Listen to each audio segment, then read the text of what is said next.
you want to? So I'm going to the bill, so those solidarity to organizers and just PC workers.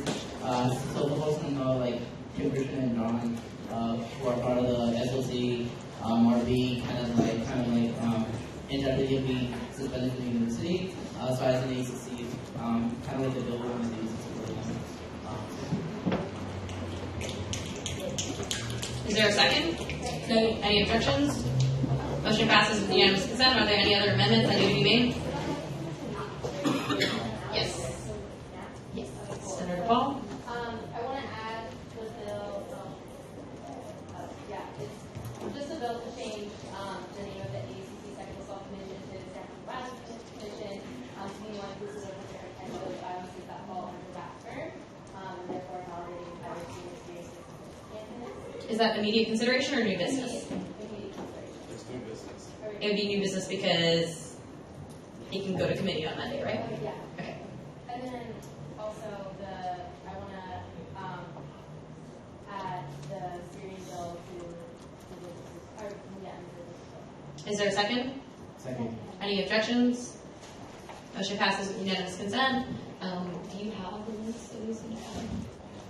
Have you all dropped those links into the zero folder? Yes. I can check, but Senator Dean? Yeah, I have three bills. One is in support of it's a resolution to recognize the Sikh genocide.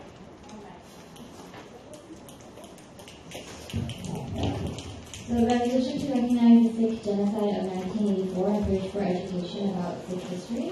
That bill essentially was continued by the Sikh Student Association. We just want the ASUC to stand in solidarity with that community.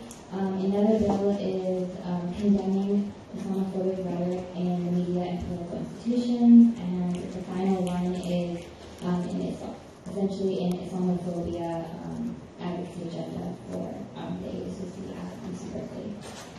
Is there a second? Second. Any objections? Motion passes with unanimous consent. Are there any other amendments? Senator Vicente? Just one ago. I don't support the developer Richmond community ballot measures. So this is from the folks in the bill how basically some of the Richmond community organizations in Richmond, because of the Richmond Media Campus, are one of measures to ensure that if the university is planning on building things like buildings over $250,000, that it's being voted on by folks in Richmond to ensure not gentrification and all this stuff that doesn't displace a lot of the communities there. Is there a second? Any objections? Motion passes with unanimous consent. I have one bill in the zero submit resolutions. For everyone that just mentioned a bill that they want on the agenda, it has to be in the zero submit folder if you want it to go on the agenda.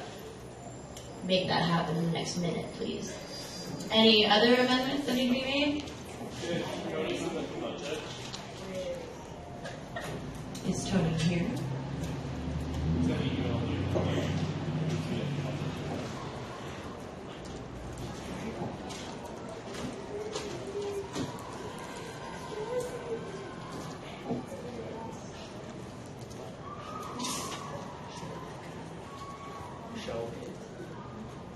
Senator Dean?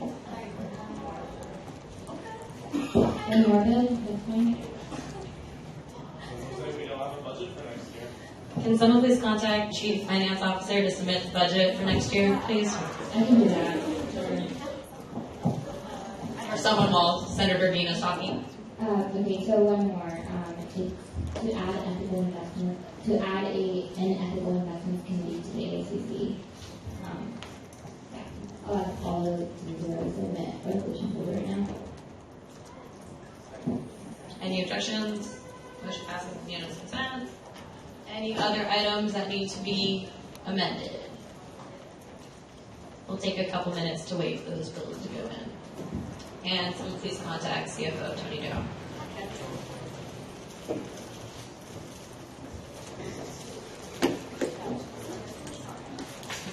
I have one resolution.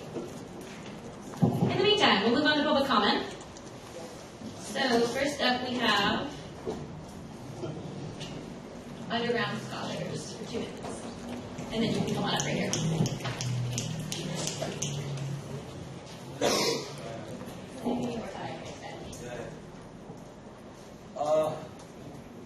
So everybody, underground scholars, my name is Froggy.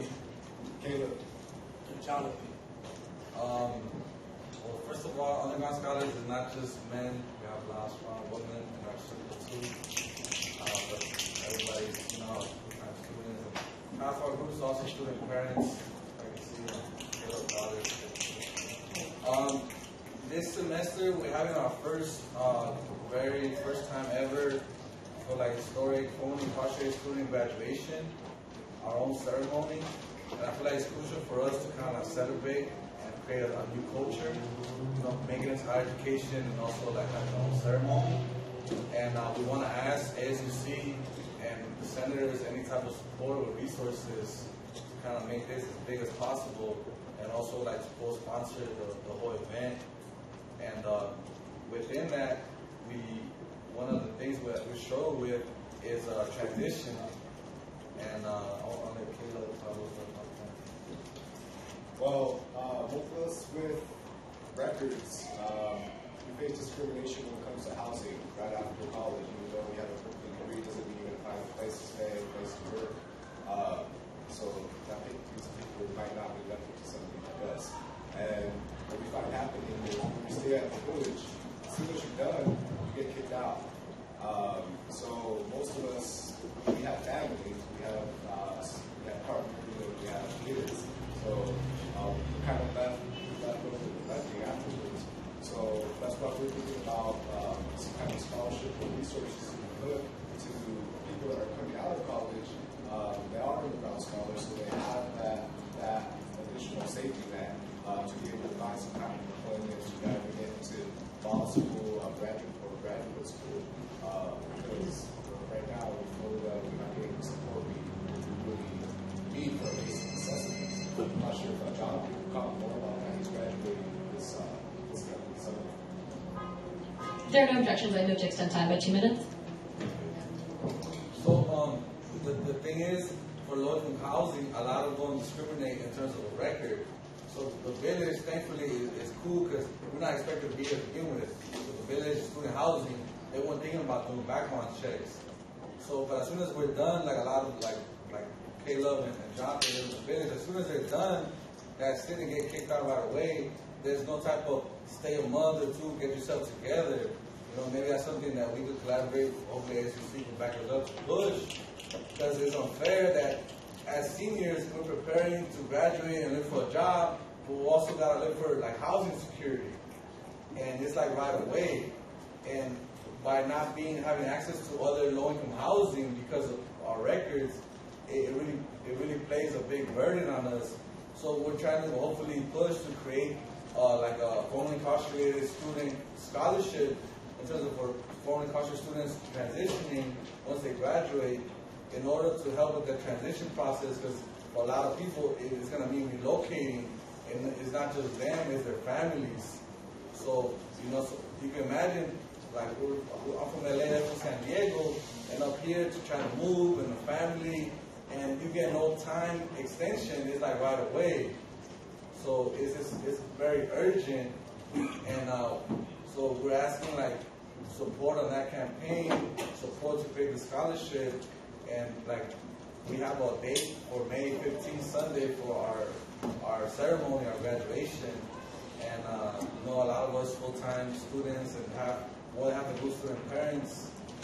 So I know it's a lot of deadlines we missed. We might have missed like the whole budget issue, but we're hoping there's some type of way we can tap into some resources here. And because I feel like for our group, we're kind of excluded as a whole, being formerly incarcerated, but also like student parents too. Like I don't know if John wants to mention anything real quick. Yeah, I mean, just like me personally, right? So I'm 28 years old right now, and when I left San Diego to come to Berkeley, like I left San Diego, like I didn't leave a home over there. My mother's not a homeowner. I have an older brother. Maybe I could go back with him, but that'd be kind of weird. So like I left the home I was living in, and you know, to come to Berkeley. Luckily, I'm actually going to law school this fall, so it won't be as big of an issue for me personally. But I mean, like for so many of us, we don't have. This is our home. Like in the summer, this is our home. Like I don't have somewhere to run to in the summer, which I mean that's great if you do. I'm not condoning it, but like it's just. You know, some of us just realistically, this is kind of like it, you know, we kind of take a leap of faith, we come to Berkeley, and it is kind of, you know, at the end of the day, that degree won't mean much for so many of us. And so I mean, it'd just be great if we could do something about it, especially, you know, we have this platform here, you know, #1 public university in the world, and I think we can do better. And just because I know I'll try to be quick, but one of the campaigns we've been working on is to ban the box for UC Berkeley for the hiring process. And we've been meeting with the HR for the past year and a half, and but before the end of this month, we're going to have that finalized. We're actually going to ban the box for UC Berkeley. And we got the okay from HR that we're going to push this statewide, and they're gonna finalize it like the last lines before the end of this month. So we haven't made that public yet, but it's only a matter of days where they said okay. And we're hoping to do a big press conference because one of the things we're struggling with is resources. And for a lot of us, once we graduate, it would be nice to have some type of resources transitional so people could work with underground scholars, like even part-time, while they get ready for law school, PhD, or even transition to whatever it is. Even if they have to relocate, they still got to prepare a lot of things for that. So I mean, we took up a lot of time, but we appreciate the time too. Thank you. If you have any follow-up that you'd like me to send out to senators, I can definitely do that, and I can also give them your contact information. I don't know what's the next step for public comment. I don't know that. We can follow up. I can follow up with you. All right, thank you. Thank you, everybody. And the next step is the Urban Scholars at Berkeley.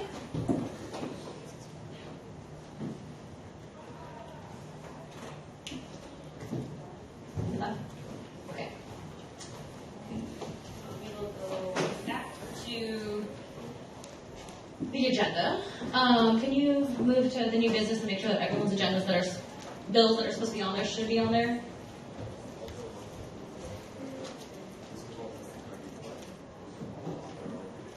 Okay. Does anyone see a missing bill that you just spoke about?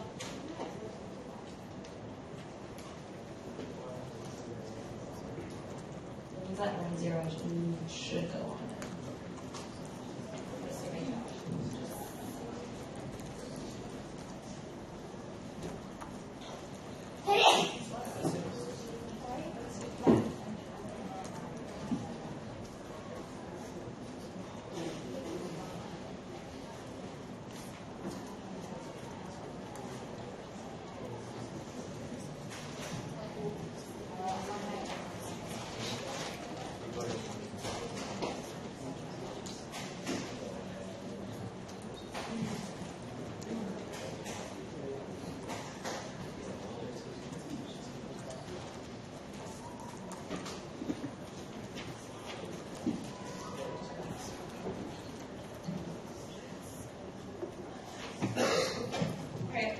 Guest presentations before we adopt the agenda. Student Union Operations Team. That was 5. All right.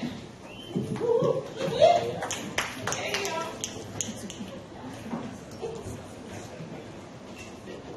We're here. That's how we roll.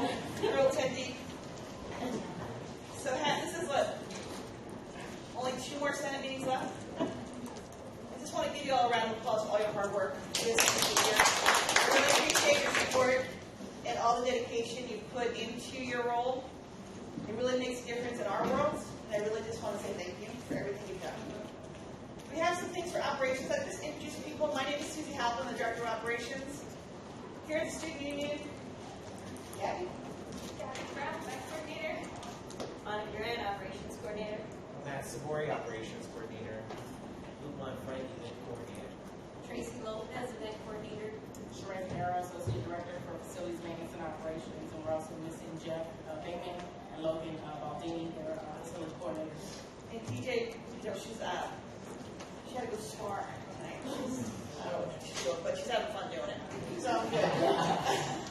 She's on a routine, and I don't want to spoil the routine, so she's doing her thing.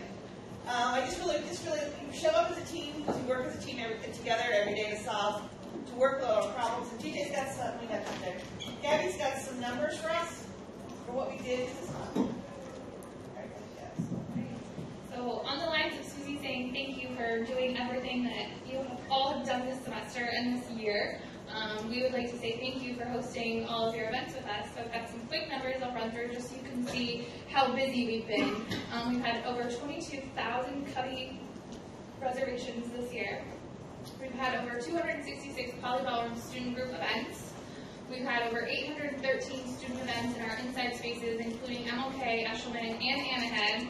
We've had over 7,000 student events this year alone, indoor and outdoor spaces. If you break that down, that's almost 600 events per month. That's just student groups that we've done this year. So thank you so much. We've been busy. We definitely have been busy. But we do majority of our events, 85% of the events we do are student groups. That's our gig. We make our money on departments and outside clients. I think in June alone we'll probably make about $80,000 on 2 conferences and CalSO. But our money that helps us support student groups and keeping the Poly Ballroom for free and all the other rooms for free. That's what we're striving to do. But the end of our budget year is coming up, and we have to have all of our bills and funds secured by the end of May.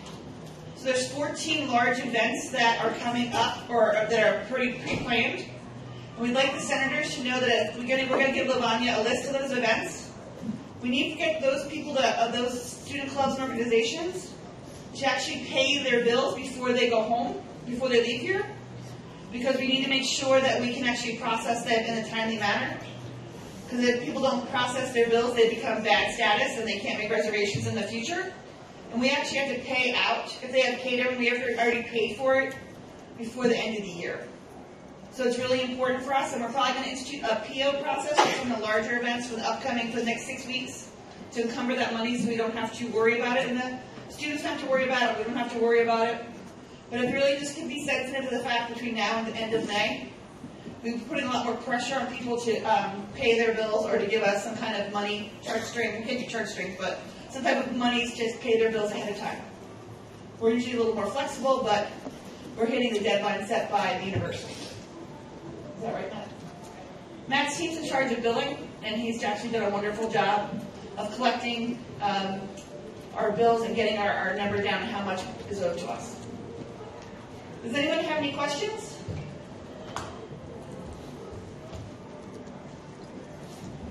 How much a percentage of Poly Ballroom is used by students versus outside?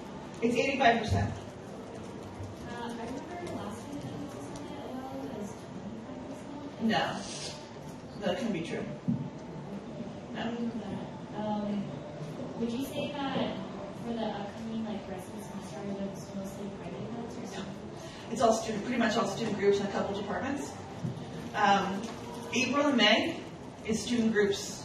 A lot of end of the semester banquets for Yeah. student groups, and they have a lot of students have their own work ceremonies as well as graduation performances. We're pretty much jam-packed in all of our spaces now until May. Tracy, what day is it? 17th? May 17th is we're striving for that day. Any other questions? Senator Cho? How many of those student groups would you say operate during daytime hours using the ballroom? Basically the hours that are being used for classes next semester?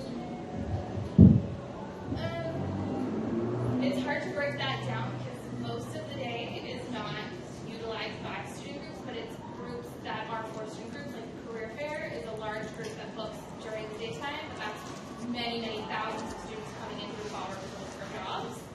Then also some large daytime events are also like blood drives hosted by student groups to get students and other people to donate blood. So they might not necessarily, like the Career Center is paying for the space, but it's for the students. So We don't really have student groups use the space at nighttime and on weekends. Any other questions? Thank you, operations. Thank you. Have a good night. Next up, we have UHS nutritional policy with Trish for 10 minutes and 5 minutes for questions.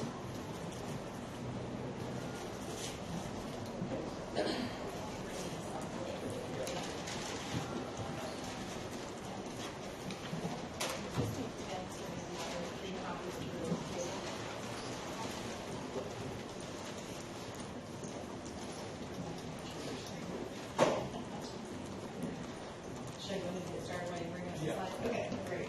There you go. Good evening, everybody. Hi, my name is Trish Ratto. I'm from the Health Service. I am the manager of the Wellness Program for faculty and staff, and I'm thrilled to be here tonight to present to you a draft nutrition policy that we're proposing and been working on for a little while, and I want to tell you all about it, and Wes kindly submitted a resolution for your endorsement. So, we'll go to the next slide. So why are we proposing a nutrition policy? There's several reasons. We were charged last summer by Rosemary Ray, Associate Vice Chancellor Rosemary Ray, to develop a nutrition policy in response to our concerns that we were expressing that our campus food environment is changing with the outsourcing of potential retail outlets to many different vendors, as well as a coffee tea vendor that will be coming in. I'm seeing nods, so I think that sounds like that's not news to you guys. So we had expressed our concern, and she said the best way she can support us is let's go for a nutrition policy that then tries to just work with where the campus is going, but guide it towards healthier choices. At the same time, in the field of public health, I don't know if any of you are public health majors, but this won't be news to you, but the food environment is, we eat about 52% of our food outside of the home, and the food environment is really, the evidence is showing, contributing to the obesity crisis and diabetes, and in particular with sugar-sweetened beverages making up 39% of the added sugar in our diet. You can develop diabetes without developing obesity. So we're really, you'll see when I go over the parts of the policy, we're really looking at reducing sugar-sweetened beverage consumption as a whole, for the whole nation, not just the campus of Berkeley, but this policy is, of course, just about us, but we're leaders, so we'll see who follows. We also know that education alone does not drive behavior change, and you have to change the food environment.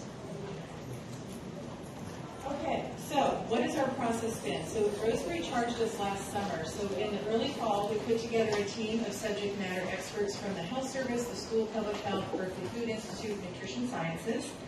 And we've been meeting, we've reviewed best practices that are out there, other policies that exist, guidelines and toolkits from the government and public health agencies. So we've done a lot of homework, including we also looked at the Pepsi sales data to look at what are the actual sales on our campus. I'm going to share that information with you in a couple minutes. We're now in spring, and we've been vetting the campus policy because in order to get a campus policy approved, the final approval lies with what's called the Policy Advisory Group.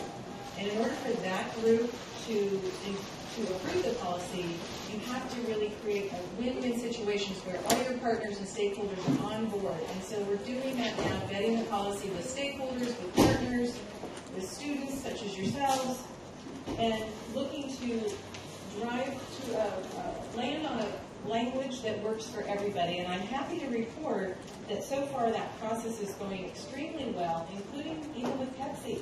Pepsi is really coming on board. We want to work within the contract, and we also want to kind of guide it to healthier choices. So that's our process. So what you guys do tonight, tonight's not the vote, but when you do vote or approve and review this policy, it's really a support and an endorsement. It's not the ultimate approval. Okay, so quickly, so, those of you that have the policy in front of you, if you want to follow, you're welcome to. I'm just going to point out real key points. On food, we took a very much a whole food approach. Let's just improve with having non-processed. These are about choices, I have to say. That's why the name of the policy is Food and Beverage Choices. Nutritious, fresh, whole foods. Let's make them affordable. Have more plant-based entrees. Fruit or vegetable side choices that you don't have just French fries or potato chips that aren't charged extra for that. Whole grains are always an option. and I hope someday we'll get this one. I don't know if this one will go through, but reducing portion sizes, particularly of baked goods and cookies. You know, we don't really need cookies that are this big and 400 calories. We as humans will eat whatever we are served. That's human nature. So if the cookie's a little smaller, we'll still enjoy it. But it doesn't have to be quite so big. I put vending in here real quickly because I want to, it is more food-based than, well, that's not true, but I put it here because I wanted to explain something real quick. We are proposing with the campus nutrition policy that 70% of the beverages in vending machines be healthier choices and 50% of the snacks in snack vending be healthier choices. This is pretty much in alignment with how we have been for about the last 8 years. However, our fall audit is that we haven't really been in compliance. But this has been the goal for a long time.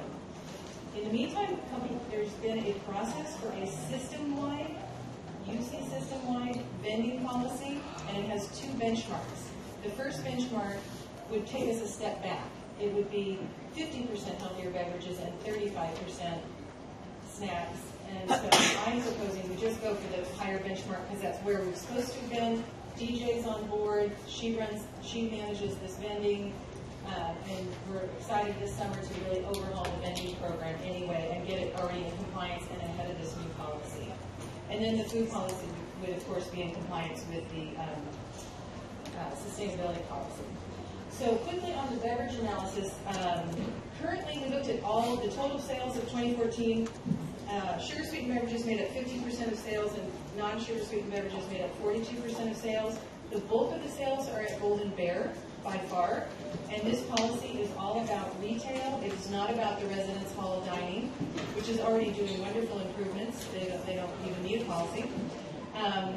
Vending, while we have a vending policy coming, it's really it's small potatoes at 4% of total sales. We also learned that athletics already sells water cheaper than soda. That was the good news. The bad news is they sell a 32-ounce commemorative cup, which is a large amount of soda, and that's a supersize. But we're giving them an exemption because that makes them a lot of money, and we're trying to mess with that. Unless somebody out there tells us we can't, but we weren't going to mess with athletics. Well, maybe we will. We'll see. Haven't met with athletics yet. Not the right people anyway. So, our approach on beverages. We're going for a shelf space approach where 70% would be healthier product, 30% sugar sweetened beverages, so you make them a little bit less accessible. Stocking a variety of sizes with 20-ounce bottles are Pepsi's norm in vending as well as in retail, so we were going to try to assess that or change that. We know that a lot of people like the screw top, but we want to have choices, so we want to be able to have a 12-ounce can if you want that, and cans are more sustainable. At UC San Francisco, where they've banned all sugar-sweetened beverages, they are selling 12-ounce cans of Dasani water for $1, and they're flying off the shelves. We'd also like to put a maximum cup size, 16-ounce cup size, and Lynn King, who I don't know if Lynn's ever come as the recycling manager for the campus, he's working on a strategic sourcing contract so that cups would be standard on campus, they'd be compostable, so I'm talking to him tomorrow about can we make them no larger than 16 ounces so that the fountain drinks can have a max cup size. There's not that many places on campus that sell fountain drinks still, but we're going after that. And the last one there is caffeine, and we are trying to reduce energy drinks and the caffeine that comes in energy drinks, setting a limit that's recommended to a committee to the FDA.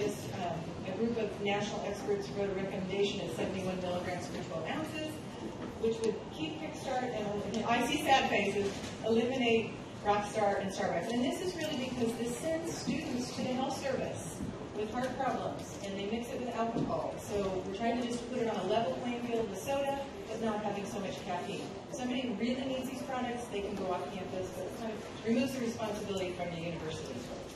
Working with the coffee tea vendor, we hope to work with them. We're excited. We are hearing that they want to work with us, and we're looking at labeling their menus with teaspoons of sugar in addition to calories, which is the direction the FDA is going in labeling, as well as working with them on setting a max sugar limit in some of the drinks rather than going to artificially sweetened tons. We don't really want to go there. And continuing to make tap water more accessible. And the last area that's important is brand that because Pepsi, whoever the coffee tea vendor is, branding is huge in athletics, we didn't want to take branding away, but we'd love to work with them to reduce some of it. It's a little bit too over the top.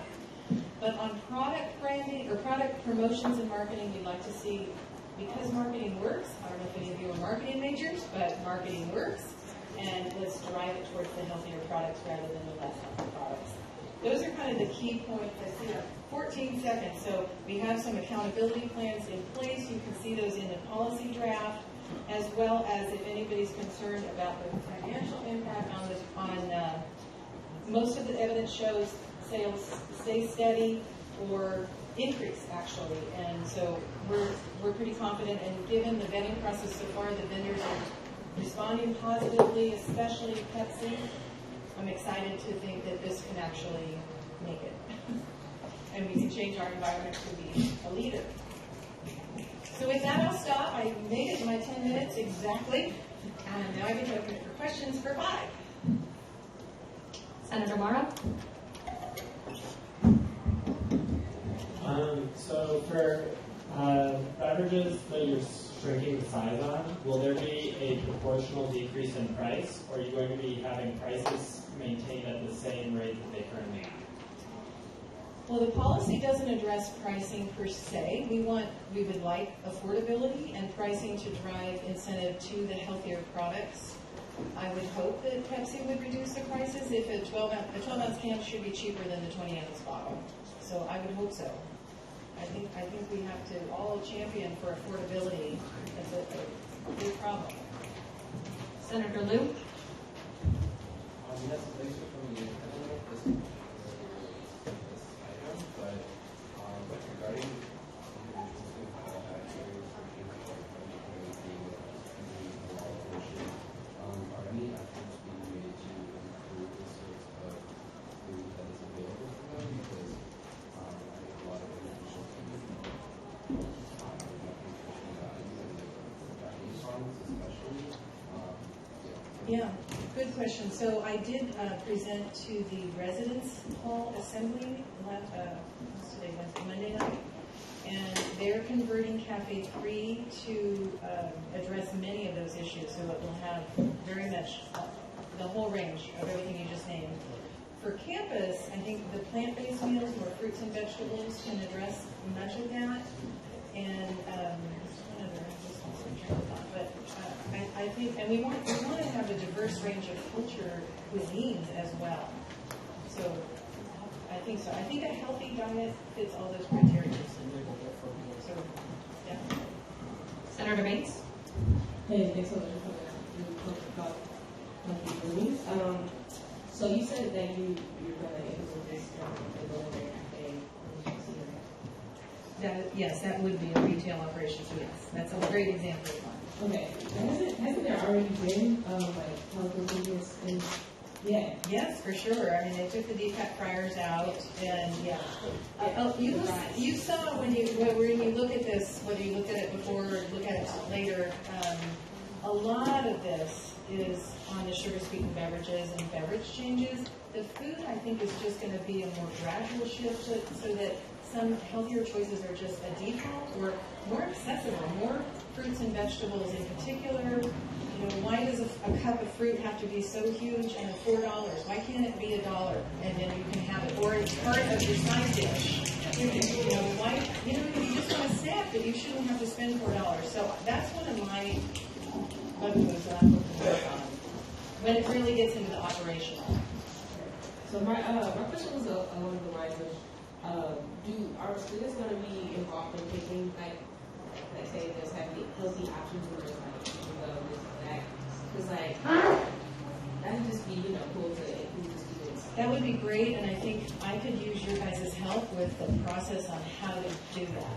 So right now it's been very paper-based, evidence-based, but to really now turn it into the operational, I think it'll take us a whole year of implementation if it gets approved, and that's where we'll really need to engage everybody. So whatever the follow-up is, if you write your comments, tell me how. That'd be great. Senator Rashidi? Thank you for coming in. I think this is great. But my question for you is there going to be any effort on part of education for students regarding healthy choices and all these different options that are available. Yes, we will keep education going, and we certainly need to improve. So, particularly around things like energy drinks, there's not a lot of education that you shouldn't be mixing your energy drink with alcohol.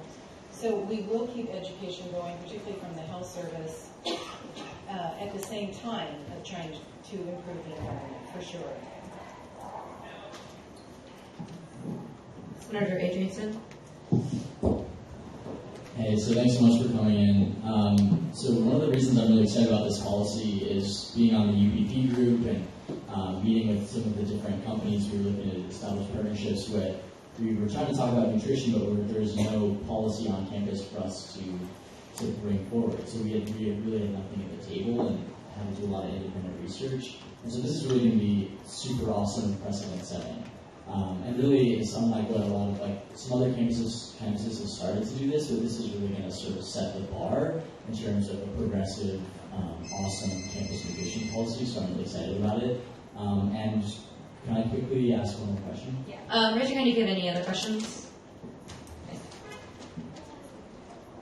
If there are no objections, I'm going to extend time by 5 minutes. Go ahead. Cool. We've talked about this, but could you mention all the stakeholders that have been involved in this process and who you've been meeting with to get to the point where you are right now? Okay, thanks, Wes. Yeah, my aging brain. I might go backwards. The most recent has been DJ Capito and Amy Weisenbacher, who is the contract person from Housing and Dining.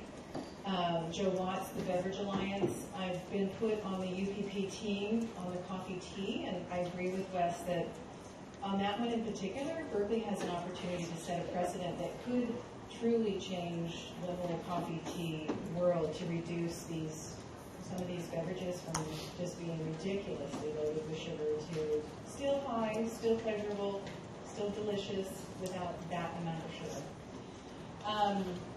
Who else? Let's see. Andy Goldblatt, who is the campus risk manager who oversees the policy. A woman named Maya, who implemented the food truck policy. Patrick Callback, who's the food sanitarian. Mentioned Monday night I saw the Residence Hall Assembly. Sean Lapine from Cal Dining, met with him several times. And those are the most immediate that come to mind. I have a 6-page list, but those are most of the ones that. Is there anybody that you think I should be meeting that maybe isn't obvious? I still have vendors to meet with. I've met with Daryl Ross, who owns 3 restaurants on campus, and Daryl was very favorable, very positive, felt very doable, including the shelf-spaced approach, which that's been kind of my biggest nervousness. He was very positive. And we work all the time here with Chartwell's, so I haven't met officially on the policy yet with David Riddle, but GJ felt so positive that they would get on board, and they've already been on board with the Eat Well Berkeley program. So I think we'll get input and continue to work together. And I was hoping to meet with Patrick Cooper, who is the manager at Babette's at the Art Museum, because they're where we want to be. And how do we work with them and learn from them? Senator Tran, do you have a question? Senator Wren? Any other follow-up questions? Senator Salinas? So have you worked with people inside California in terms of viewpoints? Because I know when I purchased a fruit cup, it's over $4, and I just want to stress the importance of affordability. So how do I be working with it? Well, because this is retail, let me answer. I'm learning about how you use meal points at the retail, right? So that's what you're getting at too. So I have a learning curve on that yet. But at the Residence Hall Assembly, it came up around, not so much meal points that things are too expensive, but maybe you guys could invite Sean Lapine at some time to explain the meal points, because they're not actual dollars. There's a whole method to madness when you pay your fees for housing and food. it's sort of this conversion number. I can't articulate it properly, but the group was asking for, can we donate our meal points to students in need? And he explained that ultimately, the way that we do it here at Berkeley, that there's very little meal points left. I can't even articulate it properly to do it justice, but I would suggest maybe you guys invite him here to explain it, because I think there's a lot of value there somehow, but the systems are not what we think they are. I don't know how to tell you. I was sort of, it was a big aha for me on that meal point thing, but I hear you, and I hear you saying, I hear the issue. Food is expensive everywhere, not just on campus. For sure. Any last minute questions? Thank you. Thank you. I don't know if you all remember, but Sean Levine actually came to SLI and talked about the meal point plan, but I will see if he can send over some sort of graphic or info that I can share with all of you as well. John has the agenda. We'll wait on adopting the agenda because we still need to add in, I think, several bills. Let's move on to executive officer reports. So I will be giving President Dejean. Basically, ASUC Perspective is tomorrow at 7 p.m. It is now free. So what that means is thank you to Passive for covering all the costs for Zellerbach, the performances, as well as the tickets for students. So please, please, please, definitely check it out. It's something that Perspectives has been actually in the plans for about 2 years now. So it's been under both President Dejean as well as President Hoffman last year, getting that up and running. So thank you to both. And check it out tomorrow. Also, Student Union Executive Director reports. I will give that during my report. Any questions? Cool. Moving on to Academic Affairs Vice President Sarah Barrett, Chief of Staff Sarah Barrett.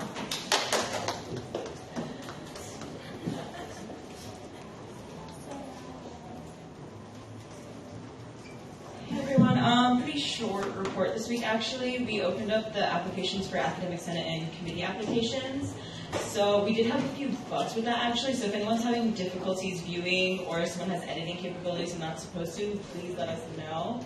We also ask that you share that application because we have, I believe, 12 applications so far, and obviously there's a lot more committees than that. The applications for that closed April 28th. We also have the Wellness Carnival coming up on the 27th. That's the thing with all the llamas.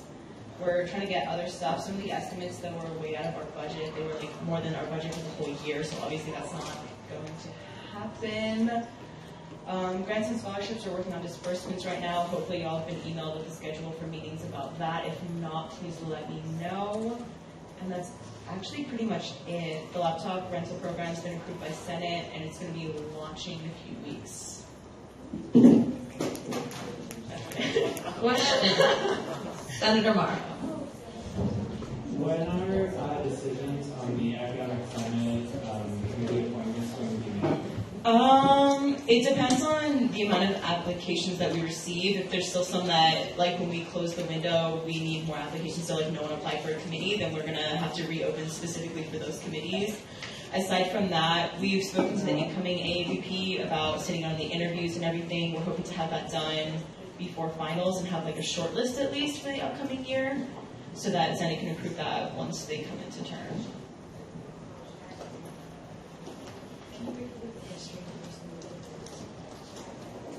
Oh yeah, so for the past 5 years or so, it's been that they open up the applications in the spring term just so that a lot of times we have this terrible history of admin meeting over the summer and in the fall before we have students appointed to committees, and they make a lot of really important decisions without us.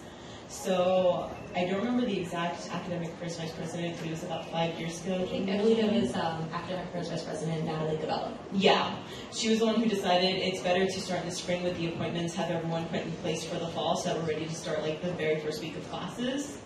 And that way there's no way that admin can make decisions without students at least sitting at the table. Any other questions? Okay, thank you, Sarah.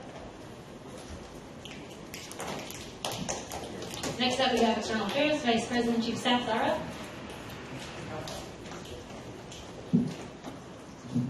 Hey, everyone. lobbying conference in Sacramento. It was really, really successful. We lobbied on AB 2017, which is a mental health bill. It was actually passed unanimously through the Assembly on Higher Education Committee yesterday, so now we're supposed to appropriations. We passed AB 1650, or we lobbied on behalf of AB 1653, which is Campus Climate Survey, AB 1747, which is EBT, food insecurity, and in general, and we also had budget priorities. And in general, like for our legislative advocacy agenda, they've been pretty successful. They've all passed through policy committees, and now just need to get through appropriations and then off the floor before June. Local affairs. Julie will be attending a lighting committee on May 6th from 3 to 4 p.m. This is, they're going to talk about where to place the street lamps. As I'm sure you've seen, there have been posters placed around school calling out BDS and SGB activists. It is a form of hate speech, and so our office is working with a Palestine legal group and getting an op-ed released with a statement. So if y'all see any of these posters, make sure to take a picture of it with like landmarks in the background so they can see where it's been placed and send it into us, because we're trying to get an idea of how many have actually been placed. This has also been done at UCLA, UC San Diego, and I believe UC Santa Barbara, so we're next. At UCSA, there was also a board meeting this past weekend. The Equitable Investments Task Force and Officer Proposal passed, which is really exciting. The Syria Consortium bill passed as well. There was a bill passed for the unionization of Uber drivers, a bill on food security UC-wide and working with city officials to create food policy to ensure no food goes to waste. There was a bill talking about the UC surveillance system, and then Wildfire was also introduced to UCSA, and it was received very well by all campuses. And that's pretty much it. Any questions? Thank you, Zara. One thing is, I know that 3 of you mentioned that you have essays due tonight, but there are definitely more than 3 of you with laptops at them, so I just have to remind you of your community agreements as senators and make sure that you put those away. Next up, we have student advocate later on. Hello. Very strange to be giving my penultimate report. SAO is at 45 open cases and 97 total cases this semester. Our academic division has 11 open cases, conduct has 13, financial aid has 12, and grievance has 9. A couple of updates. So on Monday, Selena, my chief of staff, and the student advocate-elect went in my place to meeting with Carla Hess. As you all know, she is going to be a new point person in the campus's efforts to combat and respond to sexual assault. Overall, so this was a meeting with the chairs of the CCRT committee, so it was just like a random meeting with random people. I co-chaired the policy committee, but was out of town, so Selena went. The atmosphere is hopeful, but I think there's going to be a lot to kind of figure out as Carla has kind of gets situated in her role. But I am hopeful of the kind of collaboration that's going to exist between her, CCRT, my office, and other campus partners. Next week, I will be part of the interview process for the search for an assistant director for OPHD, the Office for the Prevention of Harassment and Discrimination, our Title IX office. We have 5 really excellent candidates that we're going to be interviewing. I'm specifically interviewing alongside with Madi, so we're going to be looking at sort of how does this person interact with students? Are they, do they understand the needs of survivors? Are they trauma informed, etc. A couple announcements that I actually emailed. I don't know if the email has gone out to you all yet. It might be in the queue still, but a couple of important links, and I think all of these are on our Facebook page, so if you can share them, that would be greatly appreciated. First of all, we have been greatly involved in the student information systems changes, so most notably the enrollment system that's changed. We have been a big student voice in those efforts, and so SIS asks students to email sishelp@berkeley.edu if they're having issues, and to also fill out a feedback form. They do, and we do recognize that there have been a lot of issues. We're really trying to work through this. So your feedback is really important. And that link is posted on our website. If you could circulate that to your constituencies, that would be great, because we have heard a lot of students very validly complaining about the system. Another thing, our financial aid division released a housing survey, so that's specifically for winter break housing for students who do not have winter break housing. If y'all remember, we instituted a new program this winter that provided housing for independent students who have nowhere to go during the winter break. It was awesome. It was a great thing to add to our list of accomplishments this year, but we didn't reach everyone we think we could have reached. So if you all could share that too, we can reach more people and make sure that next year more people have housing over winter break and don't have to worry about finding a roof over their heads. Also, our academic division released a survey about minors. So they're not like children under 18, but like the thing you can do that's not a major. So if you all would not mind sharing that as well, that would be great. It literally takes like maybe 20 seconds to fill out. We're hoping to be able to influence the number and breadth of minors on campus. As someone who did a minor, I very much value that we have that ability on campus, so I encourage you all to take the survey. And one last thing, if you all remember, in conjunction with the General Assembly and the hopefully Sexual Violence Committee instead of Sexual Assault Commission, released a survey about access to resources, understanding of policies, etc. We have all been incredibly swamped, but we're finally getting a review of all of those answers, and we hope to have a report released next week, just in time for the end of the semester. But I will say that the results are really interesting, really intriguing, and we're getting a lot of really important commentary from students. So more on that next week, but that's about it for me. Questions? Thank you, Leah. Thanks. All right, next up I'll be doing the EVP report. The Student Union Executive Director Search Committee has been ongoing. We have brought in one of the candidates to campus in the last Monday and Tuesday, and that went well. We'll be bringing in 3 more candidates in the next week and a half to see how they fit into this campus, and then making a decision on May 3rd at the Student Union Board meeting. In addition to that, we had a CACSIS meeting last Monday. That went well. We got through about 5 of the proposals for the proposals that have been for renewed or PD proposals. So we'll be going through the rest of them next Monday as well. And MLK and MOU signing contract. So I sent out the contract for that, or the MOU, on Monday. You have until tomorrow to let me know if you have any changes or edits you'd like to see made. Otherwise, President Dejel will be signing off on that and then sending it over to the real estate division. And finally, we'll be having a Lower Sproul Fee Committee meeting tomorrow. So why that's relevant is the Lower Sproul Fee Committee is the committee that determines how much of student fees from the referendum that passed several years ago will be coming out of your budgets per semester. So there are built-in escalators in that, and we'll be analyzing whether those built-in escalators actually need to be adopted or if you want to maintain the amount of money that you're paying right now. Just so you all know, the escalators are pretty big.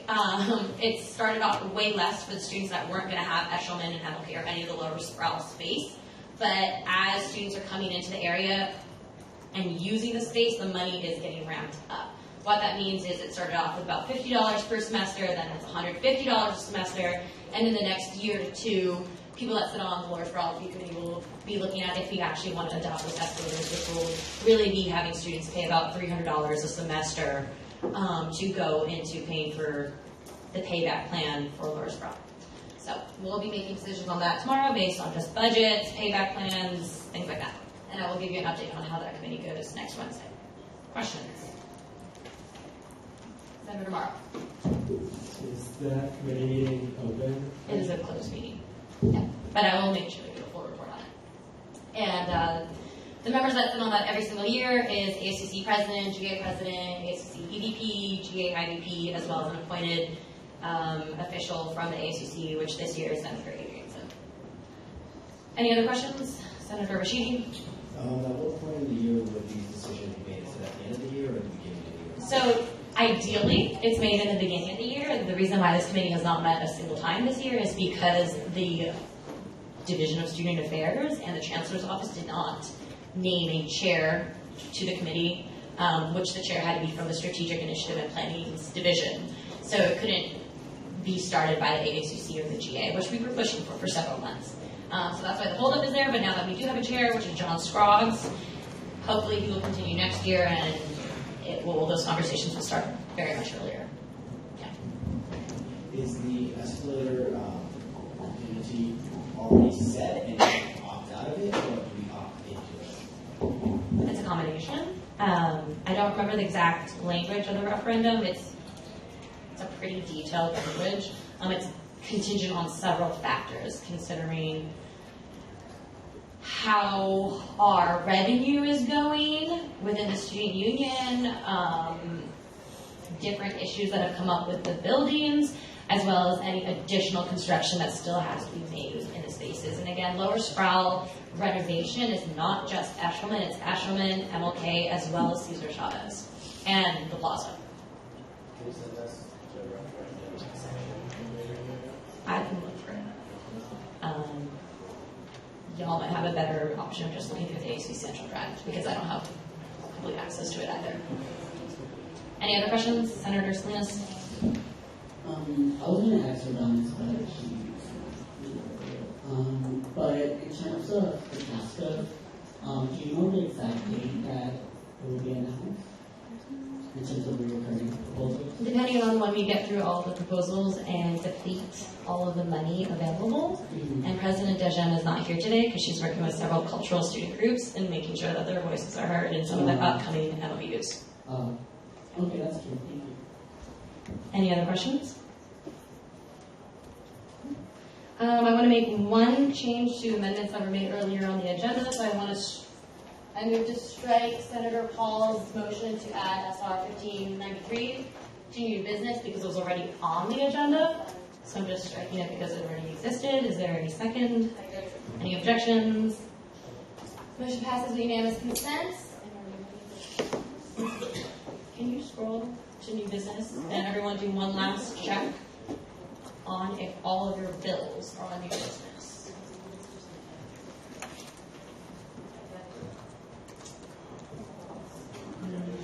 Speak now, otherwise if it's not on new business, your bill will not pass this year.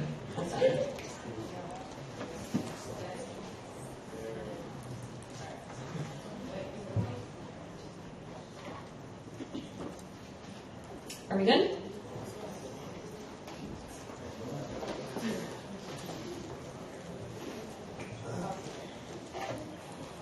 If we're good, is there a motion to adopt the agenda as amended?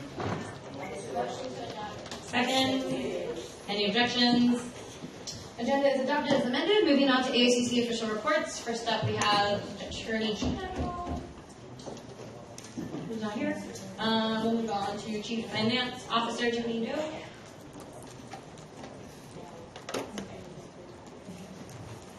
Okay, we'll go with Chief Communications Officer Chloe. Okay, this is going to be quick. So, just wanted to say thank you to those of you who came to help out for the CalDay event. It was really successful and we spoke to a lot of prospective students. I don't know if you guys saw, but we had an ASUC Snapchat an ASUC Snapchat geofilter. Yeah, and we're hoping to make that permanent. So, yeah. Also, just make sure you're updating your outreach hours logs just so you don't have to worry about it during Dead Week and finals. And so just make sure you log your hours there and then you'll be good to go. We gave a final proposal to the Student Technology Fund for the live stream project. So hopefully we'll hear back in the next couple of weeks on whether or not we got the grant. And then if we do receive it, we'll start installing the live stream equipment in late August, like before school starts, before the first Senate meeting. And then just about quarter zips, I'm sorry for the delay. There was a delay in printing, so it's going to come next week, probably on Monday, and I can just bring it to the last Senate meeting if you ordered one and give it to you. Yeah. Any questions? Thank you, Chloe. Thank you. Next up, we have Chief Accountability Officer Shuji.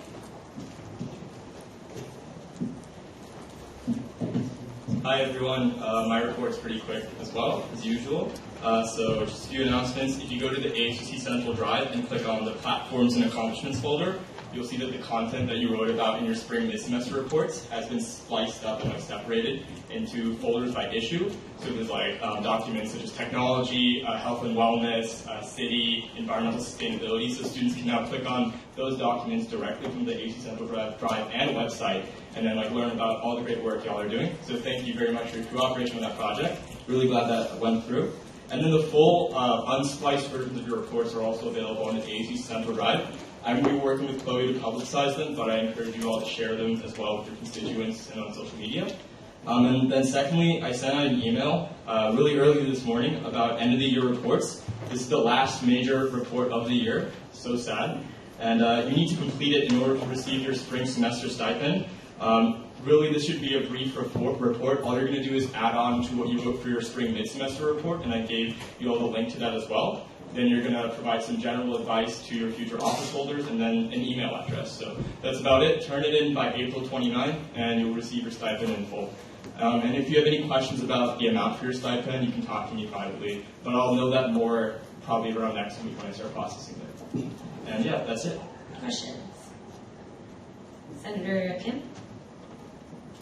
For the student center email that says we have to submit a purchase request to the stipends, what do you put under amount? There were so many options and I actually don't know yet. Oh, all I know is the numerical amount. So you would have to contact the admin office to help with filling out the form. But what I know is the numerical amount. So talk to me if you're not sure about that one. But I'll email you. In terms of which account you're selecting from, it's going to be the Senate Contingency Fund. I believe most of you should only have access to one or two accounts anyways, and it's going to be the one that says Senate Fund. So you put name, amount, description, and then under that you select, it says purchase seen from where, and you click it and it opens up another box that says which accounts you select from. And you're going to choose one that says Senate Fund or Senate, I think it's Senate Fund. Sounds right. And then the exact amount is the one that you talked to your student about. Yeah. Any other questions? Thank you. Okay, thanks.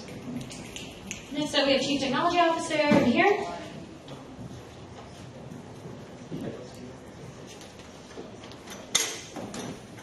I have another one of my PowerPoints, so.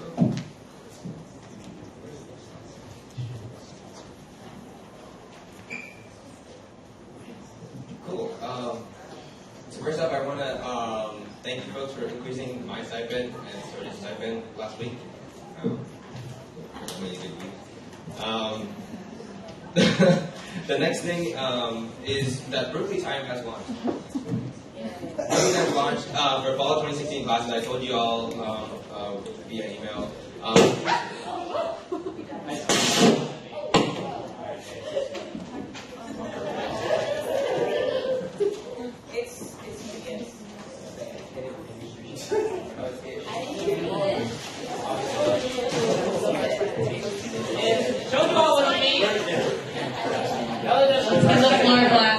CTO be here, please. Cool. So Berkeley Time launched fall 2016 courses are up. And we also have a new grading data for grade distribution data for fall 2015, so you can check the distributions from the previous year. So just because schedule builder is gone doesn't mean that you don't have to, you can't see the distributions for grades, which is kind of cool. The next thing I have is something called Operation Liftoff. So my office has negotiated a partnership with Lyft, which is a rideshare company, and we're calling this Operation Liftoff. It's a nice name. And I'm going to read you in on what's going on with that. So I have a quick demo for you to show you what we're exactly planning. And here it is. So you can open the app, Berkeley Mobile, and then at the bottom you can see there's a button that says Lyft on it. So pick up in 4 minutes, and you can now enter your destination, and you can tap on the Lyft button, and it'll actually open Lyft up and carry over your start destination that you had on Berkeley Mobile. Now, the main question you might have is, what's the point of this? Why do you have a button that just opens Lyft? Which is very, very smart question. And the reason is we're going to be having a discount for people who use Lyft through Berkeley Mobile. So on campus, you'll be able to have a discount for anyone who's using Berkeley Mobile. You tap that button to use Lyft. So this will be launching on Monday, actually. So this Monday we'll be launching. I would really appreciate your help in publicizing this, because this is pretty significant. And a lot of people don't know what the ACC really does, and this is one of the ways to show them that, hey, we get a discount on Lyft. Later? Okay, cool. Cool. And then the next thing is Project Hermione. I already showed you a demo last time, but we talked to the EECS department, and they are willing to allow us to beta in the fall in 540 Corey. So in 540 Corey, all lectures in there are going to be dual recorded, one with the EECS regular recording and one with Project Hermione, and we're going to see how they compare. So we're actually working, and we're actually getting this out into production soon, hopefully. And lastly, I just wanted to say that just because elections are over, folks, doesn't mean you can skip out on your committee stuff. Because yesterday I was called in by the STFC to give the ASUC opinion, even though I'm not sitting on that council, because the representative from the ASUC was not there. And this was at 4. I was going to go to a baseball game. I got a full cab, so I had to kind of delay my plans and run to this meeting and talk about an $8 million proposal.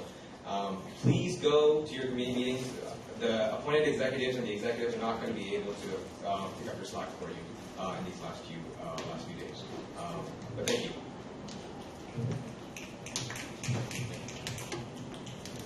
Senator Liu.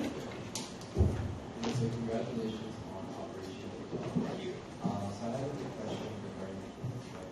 So how much is it, and also can you elaborate more on what the Yeah. So the discount amount has not. We're not disclosing that amount just for type reasons, and this is a public space. So if you want to know about that, talk to me afterwards. We can talk about that. What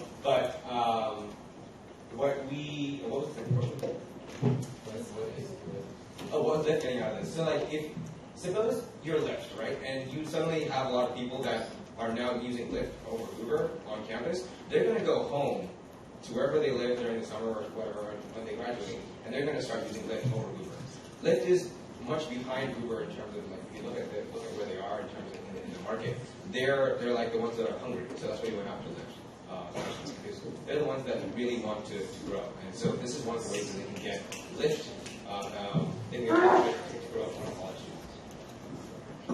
Senator Cho. So 2 things. One, are you allowed to disclose how much of a discount the Lyft gives, or no? Not yet. I'll talk to you about that. If you want to have questions about that, you can talk to me after. But I'm not going to disclose that. Cool. And just to make it clear, I think I was at STFC yesterday at 4 p.m. because I had a 4 p.m. discussion for CS70, which I had to attend because that class is hard. It's not that hard.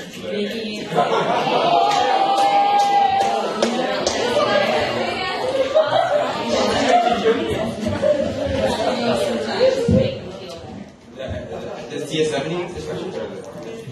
Okay. Senator Schuster.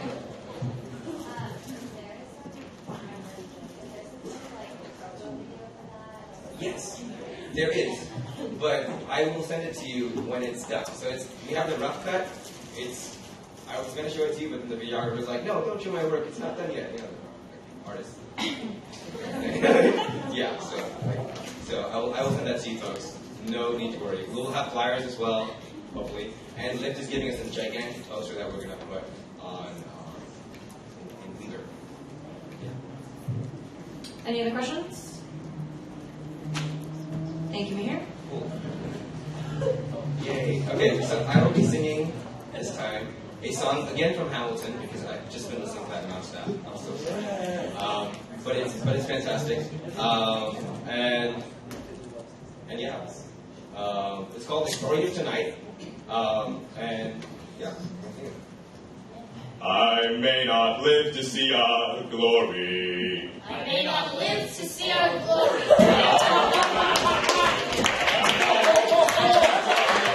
And when our children tell our story,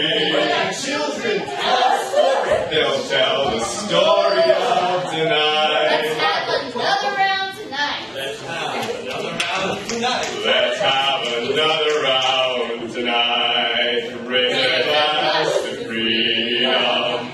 something they can never take away, no matter what they tell you. There's a class to the all of us. Tomorrow there'll be more of us, telling the story of tonight. They'll tell the story of tonight.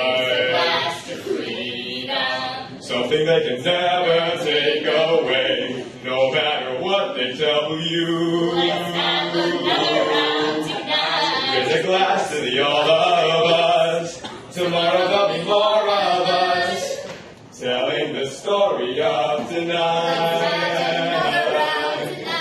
They'll tell the story of tonight.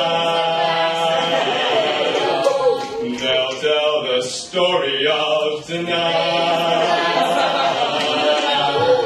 They'll tell the story of tonight.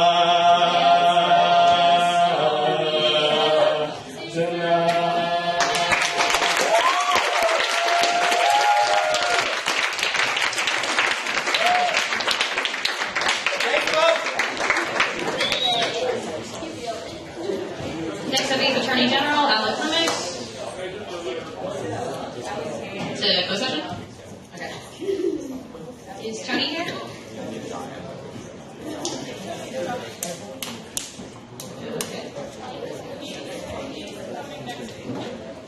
They're all coming next week because they have to.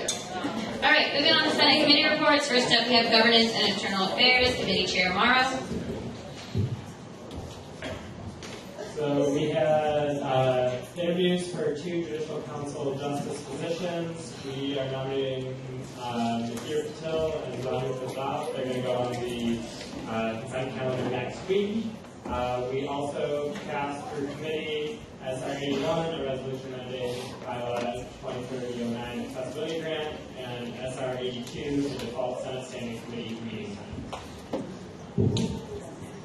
Next up, we have External Affairs University Affairs Committee Chair Banks. Finance Committee Chair Dean. None here, nothing.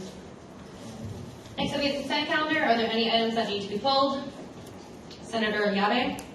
I'd like to pull the bill in support of bills. Are there any other items that need to be pulled? Consent calendar passes with unanimous consent. Moving on to immediate consideration.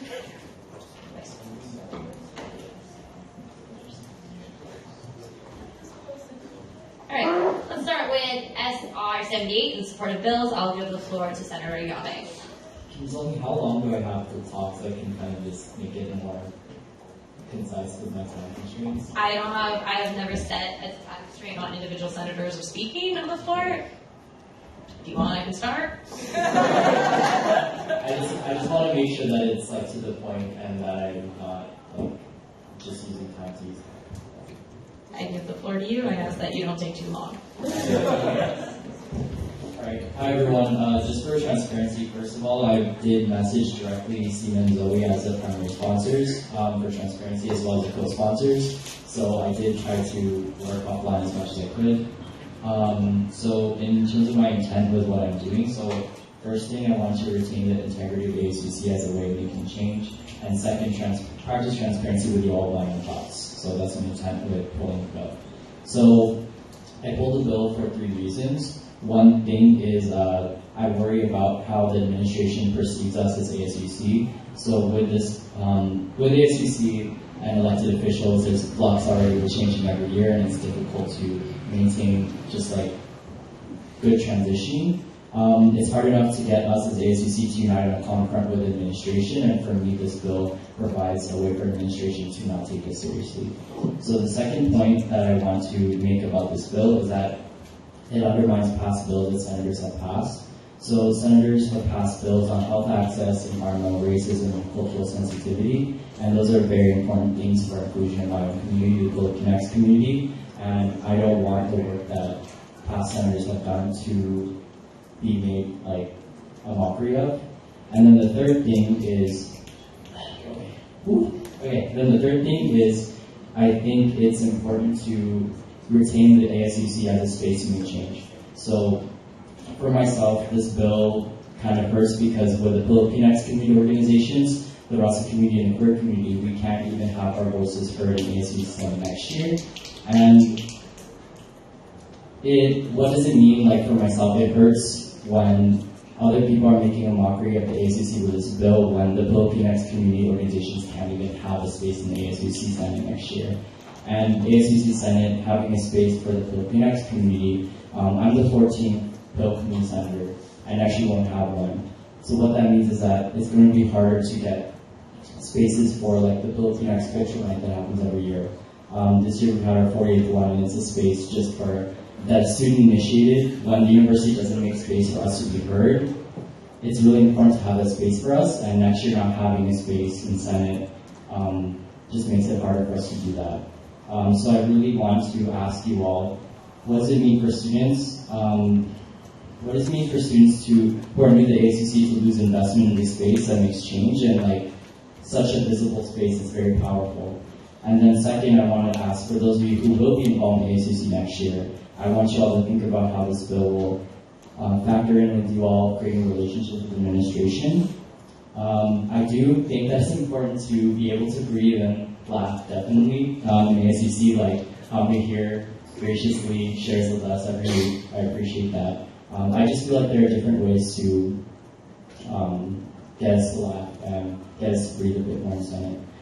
So that's all I had to share, and I invite you all, if you have any questions about my thoughts, feel free to share them. Thank you. Senator Burns? Like Senator Gavin said, we did speak before this, and I do appreciate him coming to both Stan and I and trying to talk things out. I am concerned that it was done an hour before Senate when this bill went all 3 days, and 3 weeks to do this for him.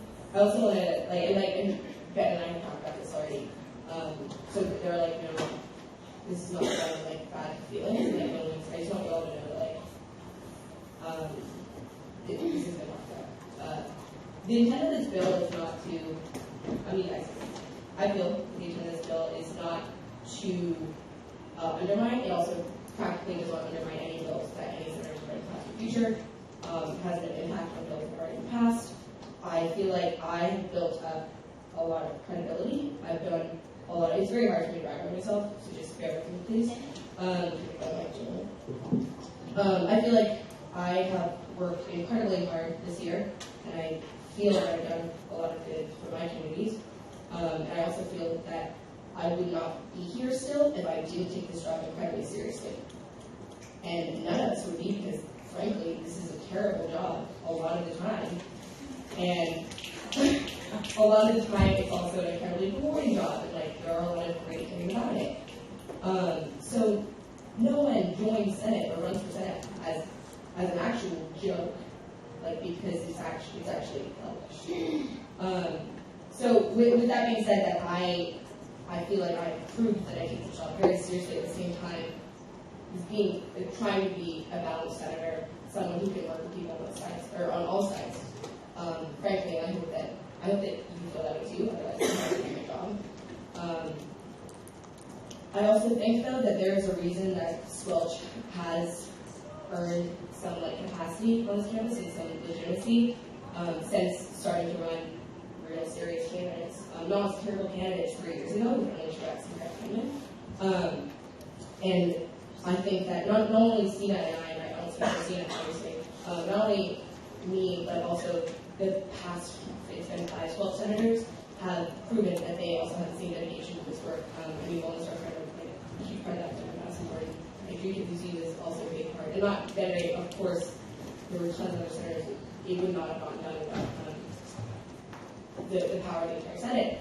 But at the same time, Squelch senators have proved that they are capable of taking this very seriously and doing at least an okay job at Senate. This bill is intended to ask us all to just take a step back once in a while, because there are incredible bills that are passed, and I respect each and every single one of you. I'm not kidding, I'm not being facetious, I'm being incredibly serious. I respect each and every one of you for a lot of different reasons. You all do incredible work for your communities. this bill is not supposed to generate that. I think even, like, we were laughing at XCOM, and we were asked for buy a popcorn. I said I could buy it because in the bill he was the winner. But, so I think that we are all, I hope that we're all capable of, like, laughing a little bit at ourselves, because the more important thing, like, the things that are more important in the Senate and the more important in the ACC are, like, being human beings and, like, being able to laugh a little bit at what we're doing here, because it's incredibly important, and sometimes it can be a little bit too much, I think, for all of us. It's a bait on your mental health, it's like a bait on your life, it's a bait on our relationships with our friends, our family, our partners, and it's hellish hard. So I didn't need this to be so serious, I'm really sorry, I don't have feelings. Surprisingly, I'm an emotional person. This is a joke bill, but it doesn't mean that the ASUC is a joke. It just is intended to make light of some things that we do well. When you step back and you see this from the outside, it might seem a little bit ridiculous. And to us, I truly mean to us, they do really matter, and I want to make that very clear. That I think that we're capable of, or I hope that we're capable of maintaining that balance of high dichotomy, of reconciling these things, and still, like, at the end of the day, being human beings to each other and laughing a little bit. Sorry, thanks. I mean, no, sorry. Thank you. Senator Liu? Yeah, so I actually voted no at first on this bill in FICOM, but I do support this bill now because I do realize that to some of you it may seem like this bill will make the ASUC seem like it's not a serious organization, but I honestly do not think that the student body is going to characterize the ASUC through one bill that they may perceive differently. And so I do want to affirm the words that Zoe said about it, because it's important that we shed light on some issues that do exist within the ACC. But in addition to that, I'm not trying to call you out or anything, Benedict, but I just wanted to really acknowledge and affirm some senator-elects. And when you made the statement that the Raza, Hill, and the queer communities will not be represented, that I think hurts and invalidates a lot of work from other students who ran for Senate. And yes, they may not have been slated through a specific slating process, but that doesn't mean that they are not also members of these communities. And so I just wanted to remind senators to really appreciate and validate work from all senator-elects and current senators. Senator Paul?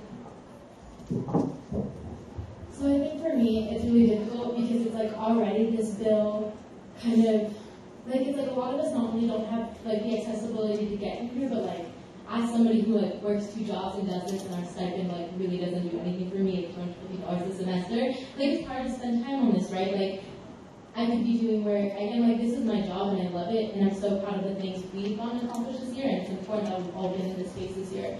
But I think like it's important to step back and understand that like we really need to think critically about like how we're using each other's time and like ensuring that we're not disrespecting people's time, because it's like something that might be like lighthearted for someone else could be stressful for someone else. And right now this conversation is like incredibly stressful for me, because it's like and I've seen this like countless of times, like how we disrespect time, like each other's time in Senate. So I guess like moving forward, however we proceed on this bill and in the future and like next year, just like understand that it's really important to be thinking about, you know, people's time capacity. Senator Banks? I'm gonna say this with love, so, and grace. So, like, on some real stuff, like, people are inside of communities, but communities have spoken. Like, it's a very, like, rigorous process. Like, when I was slated as a Black senator, I went up against 6 other people, and the community chose me, right? So it's like, you can't touch the community since slating and none of that. Like, that's been like that for a long time, and that's how it's going to remain, because the community speaks, not to negate anything that anybody comes from or anything like that. But a whole community, in the tradition, like 50 people go slate and see who's the next senator. And a lot of communities that I mess with don't have that right now. And that's hurt. That's hurt. That's pain by default. No matter what, that's pain. That's hurt. And even if somebody's gonna have somebody's back, oh, they didn't get slated, I got feel back. Just like I had underground scholars back because my running mate didn't get slated. I'm going to have their back, but the people that they wanted to speak for them is not in office. You have to respect that. You know, and it's not to disrespect nobody, nothing like that. Like, it's mad enough for whoever made it in. Everything happens for a reason. The universe doesn't make mistakes. But the communities are hurt because who they picked did not get in. And that's just communal. That's just hands down. You can't mess with that. Moving forward, I think that stuff is going to happen. People are going to be great. Stuff is going to get done. But when it comes to talking about this, that's hurtful to hear somebody like you say, you know, like, don't negate who's in. It's not about that. It's really not about that. It is not about anything that you feel or anybody else feels like, oh, I didn't get slated, but I'm still going to be down for this. It doesn't matter. The people that we wanted to speak for us didn't get it. And that's all I'm saying about that. Now about this bills thing. Okay. I'm in support of bills.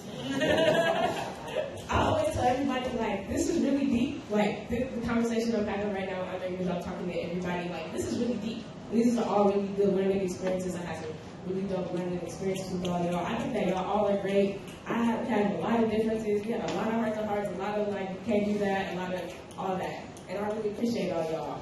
But in light, this job is extremely fake deep. Like, extremely fake deep. Like there's some stuff that is real. Like, our community is being hurt right now. Like, the queer community doesn't have, I don't have somebody to success me besides them, right? I don't have that. That is real pain that I feel, right? But at the same time, this one stupid bill, not to call you supposed to be really hard. The university doesn't respect us is because they're douchebags, not because we are not serious or not, we're not putting in work. Because we put in work, I see y'all be tired, y'all be hella stressed out, y'all be everything. They just sit on their piles of money and their thrones of lies. I think that this whole bill, like, the conversations that we're having about how people feel and the capacities, that's something that we need to foster, right? And we need to make sure that everybody's back. But this one bill, I think we are directing that in the wrong light. Like, we're directing our hurt and our pain from what we're going through, and, like, us not being taken serious as people of color. Like, forget agency. As people of color, I don't always feel like my voice is being heard, even in this space, right? But that is not directed towards this bill. That's not getting elected, like, our senators in, that's not being directed towards this bill right now. I read it a bunch of times and I was like, I really hope I'm not making a mistake, but I read it again when it came to me. It was like, yo, you co-signed and I don't agree with it. It has nothing to do, it has no impact. It might not have no impact. I feel it has not going to be much impact because whether this bill passed or not, Dirks is still going to be a douchebag. And y'all can write the article, I don't care. But Dirks is going to be a douchebag, you know what I'm saying? And I feel you, I feel your pain. We talked about this before. But I just think that this pain and what we're saying is directed in the wrong direction right now.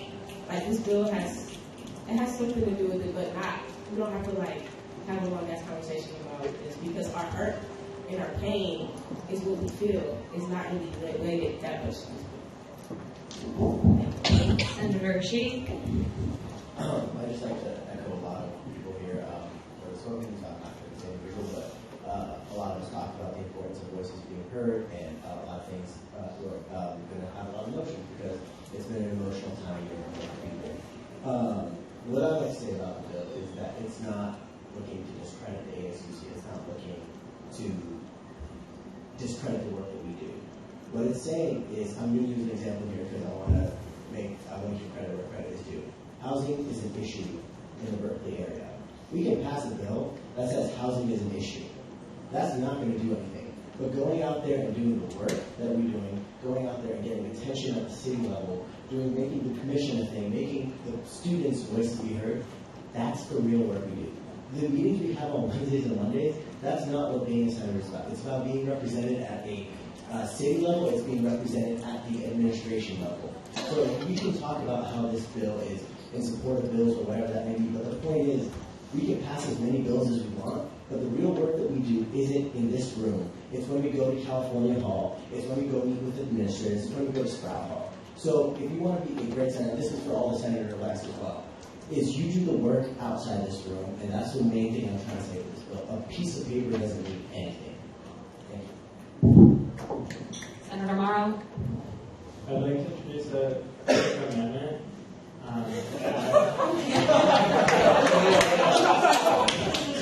add a therefore be it resolved clause at the end to read, therefore be it resolved that all aforementioned clauses be understood as critical satire, and that in no way is the bill intended to devalue or delegitimize any bill passed through the ASUC Senate in the past or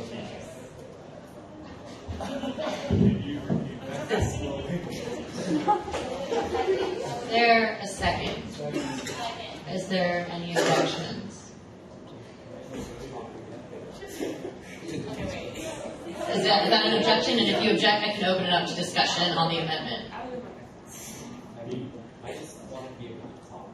So you object to the amendment? It just allows us to have a discussion.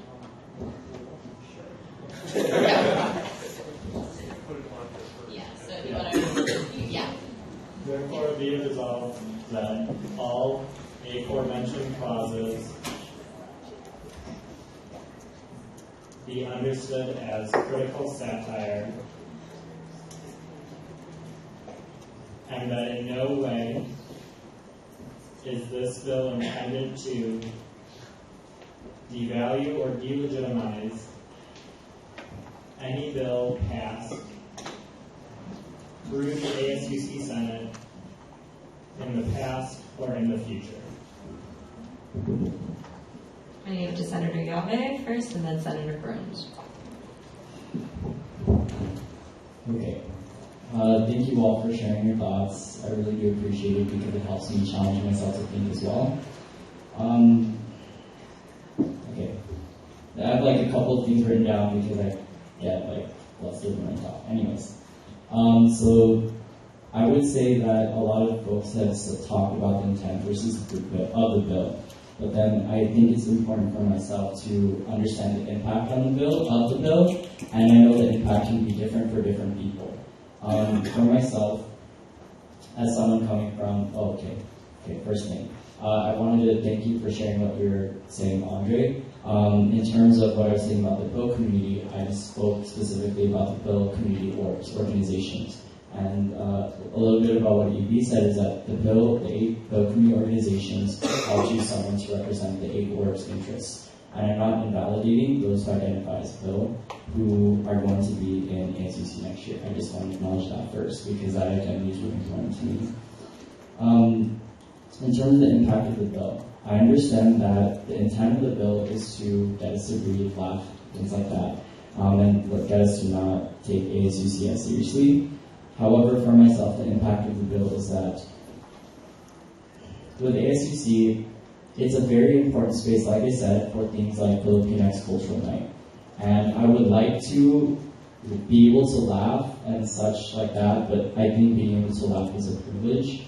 In terms of being able to laugh, it's like the fact that we won't have someone in Senate next year to represent our interests or PCN, it means like, I word this better in my head.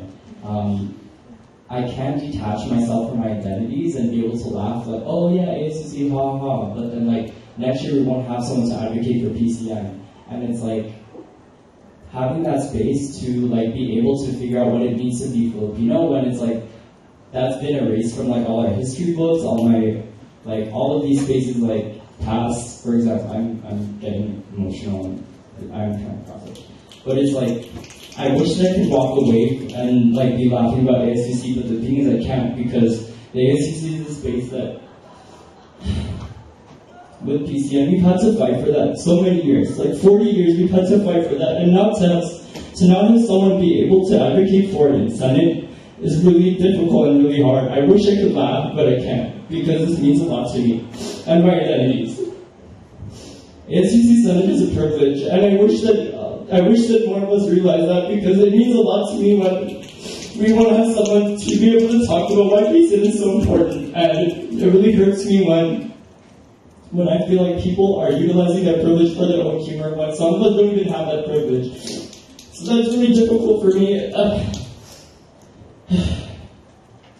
So So I really wish I could be able to laugh more and things like that, but I can't sometimes. And I appreciate you both trying to do the therefore be resolved that it's a joke. But the thing is, this is not a joke in the book community that we don't have someone in ASUC. And to see things like it's a bill in support of bills in ASUC, it's like, wow, the ASUC isn't important, and that if I can't get the community to realize that parts of ASUC, then we won't have things like PCM happen the way that they do. So, I mean, ultimately it's up to you all to vote the way that you do. But know that the ASUC and the book community mean a lot to me, and I wish I could laugh more, but I can't sometimes, so thanks. Senator Burns. I just like to clarify this bill has no real impact on anything that happens in the ASUC. It's like, it's not a bill. I know that we talked about it 10% impact, but it also has no institutional impact.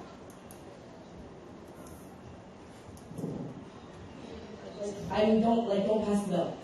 Like, it doesn't matter that fucking much to me. Like, AB's right. It's a stupid fucking bill. Thank you all for sharing. I'd like to remind you all that we have a motion on the table to actually vote on the specific amendment before we can move on to any other motions. I guess to actually make a comment on that amendment is that, like, if it makes anyone feel better about the amendment, I feel like it's pretty clear that we are a satirical party at this point.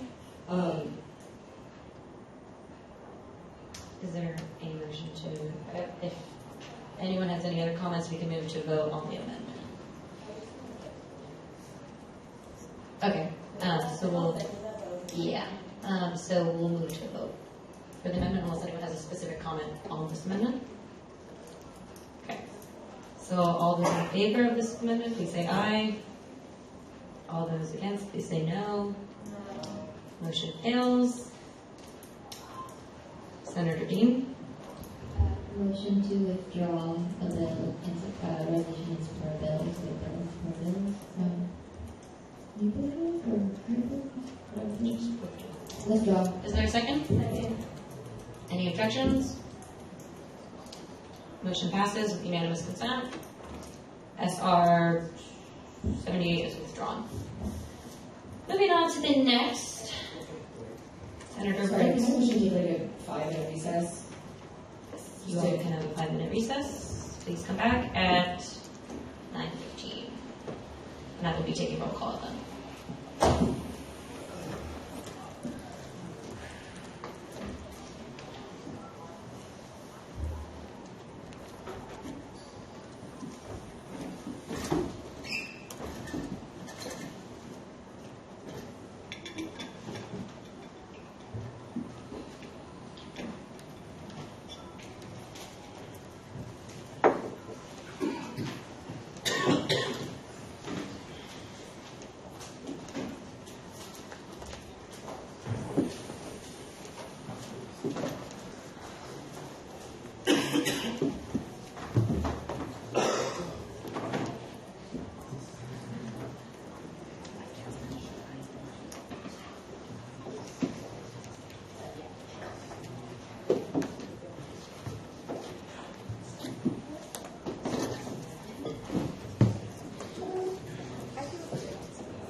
Your senators outside, please come back and take your seat.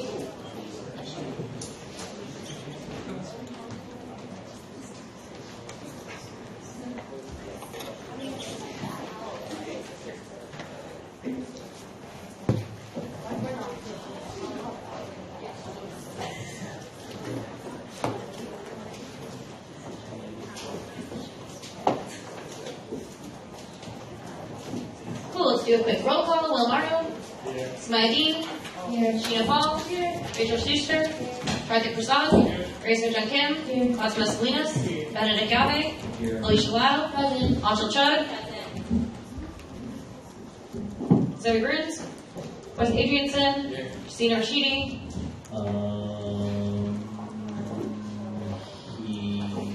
Here, it's fine. Maria Chow. Kathy Tran. Jason Tang. Diana Nguyen. Boomer Vicente. Andre Liu. Alana Bates. Zoe Bruns. Zainab. Ala. Ian. Anthony. Jay. Bianca. Miranda. Nathan. Jenny. Rosa. Shao. Alyssa.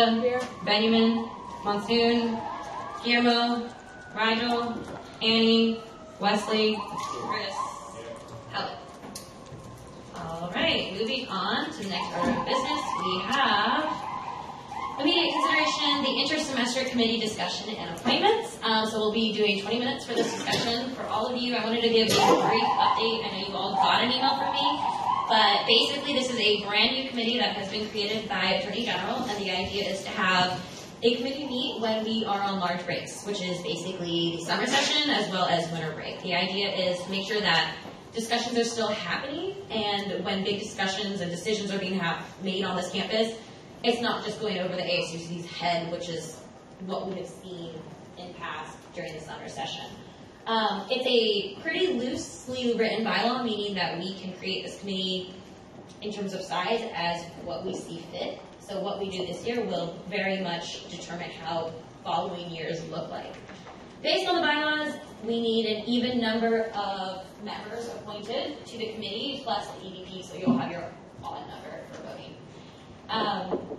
My suggestion to all of you is to keep the committee not large. What that means is I imagine committee to look as 6 or 8 members being appointed to it. Anything larger than that, it makes it very difficult to have quorum realistically. And we don't want to create a committee where if you can't reach quorum, you can't have direct discussions at all over summer. In addition to that, the committee makeup can be really anything you want. So it could be outgoing officials, it could be incoming officials. I understand that GovCom had discussions and they primarily like to see incoming and outgoing senators sit on this rather than any other officials. But again, that's not necessarily dictated in the bylaws. I wanted to give you all an opportunity to discuss it as outgoing senators, knowing what you've learned over the past year so that you can share your opinions. After we've had those discussions, we will then determine members of the committee and appoint it. So you all know, I asked everyone if they wanted to sit on this committee that they must be here at Senate. So the members that have expressed interest, but I also suggested you should only express interest if you are actually going to be here in summer. Yes, there's a conference call process, and that's also an option, but ideally you're here over summer. So the people that have expressed interest for outgoing senators is Senator Salinas and Senator Dean. For incoming, it's Zainab, Anthony, Bianca, Miranda, Jenny, Rosa, Alyssa, Rigel, and Chris. And for appointed that are incoming that are interested, that would be CFO appointee Paulus Cho, CCO Courtney, and AG Megan. So you're looking at about like 11 to 15 people that are interested in the committee. I suggest 6 to 8. Wesley, or is Marianne? Yeah, myself, yes.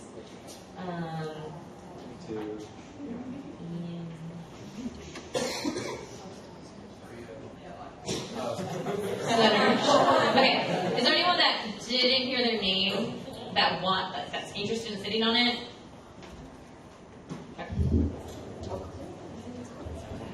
Yeah, I would like to see more outgoing senators be a part of this committee. It's up to you, Senator Morrow. You're going to be in other meetings, but again, like that's not my decision. It's just more a matter like if you want to sit on it and have someone else be able to sit on it, it would be one spot. Yeah. So there's no designated times. What I imagine is that most of these meetings will probably happen in the afternoon or after work hours because many people do have jobs, internships, and or classes if you're going to be in, honestly, anywhere. So I would suggest that the incoming EVP have meetings that are in the afternoon. But again, none of those times are set. There's no set amount of dates. It says meet.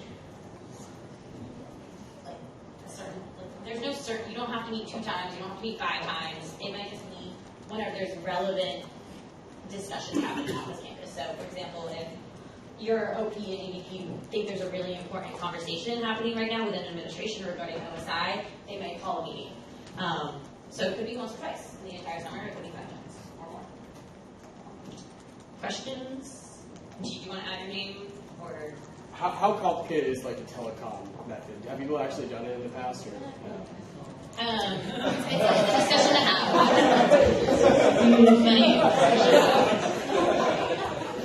It's up to the committee to decide if they want it. There's no rules against it. For example, within the Senate, you can teleconference in, but for this committee, I don't want to open up that conversation too much because that was a really big conversation earlier on. If I put my name down, could I take it off? Yes. And I'd suggest that everyone that puts their name on does not also be a part of this committee because having a huge committee is not necessarily helpful to conversations that take place. What was your name? Nathan. Okay.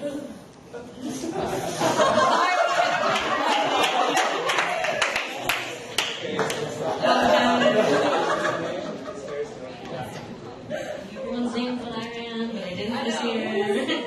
Okay, Senator Schuster. So you suggested 6 to 8. Would that include the chair of the committee as well? Courtney? Is there the opportunity to serve as an additional member? There is X. What is it, Alec? You said on it has X. Every officer of the ASUC is an ex-officio member of every committee voice. That's why you're calling on me right now. theoretically just show up and express your opinions if you were in town or if you wanted to or if you wanted to call in. Does that answer your question? Yeah, I think given the scope and understanding of what's doing more, I might be more interested in that. In the opportunity to just attend and understand what's going on for the purpose of marketing and understanding what we're doing, rather than for the purpose of having a conversation necessarily. Okay, thank you. So I'll take your notes. Is that okay? As long as I can attend. Yes. These are all open meetings as well. So I believe they would be subject to public notice as well. Questions, comments, Senator Vicente? Yes, Senator Cho? I'm not interested. Like something that like makes sense in my head, just because of all the conversations we've been having in FICOM, in terms of like the things that we didn't get to financially over the school year. I would suggest those to be like a topic. Like the FICOM members can talk to y'all, whoever's appointed to this committee, a little later about it, but that's a good place to start. And also like logistically in my head, like would make sense to me for it to be like a once-a-month thing and everyone appointed to it, like physically be here. It just makes sense in my head. Teleconferencing in, no virtual attendance, but I don't know. For the new incoming senators, like, this is a really tough job. Like, we clearly talked about it, like, the last 20 minutes of tonight. Pace yourselves is probably what I just want to say. Senator Dean?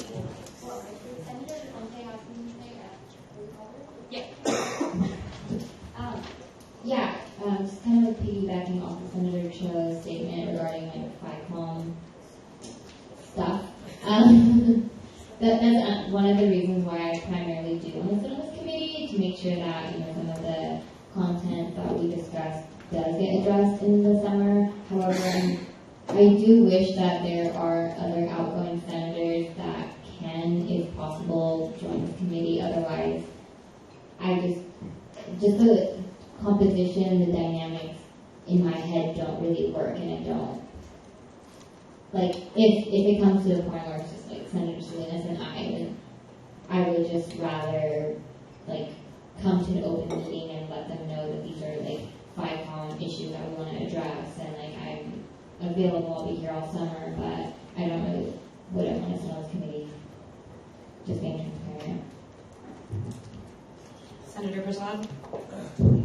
And I guess I'm concerned, I'm willing to lend whatever technical capability I can as a member of FICOM. If we're addressing that over the summer, I'd be here and willing to help in that regard. So, yeah, that's it. Senator Morrow? I'll also say, like, it's likely going to be shit that happens this summer.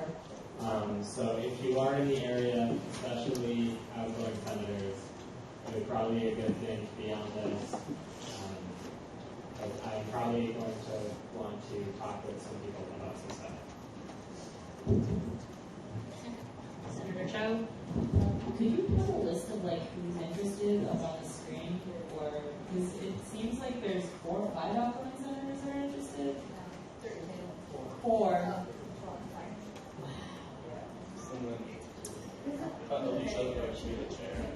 Yeah, and Senator Lau will be the chair, so that's 5.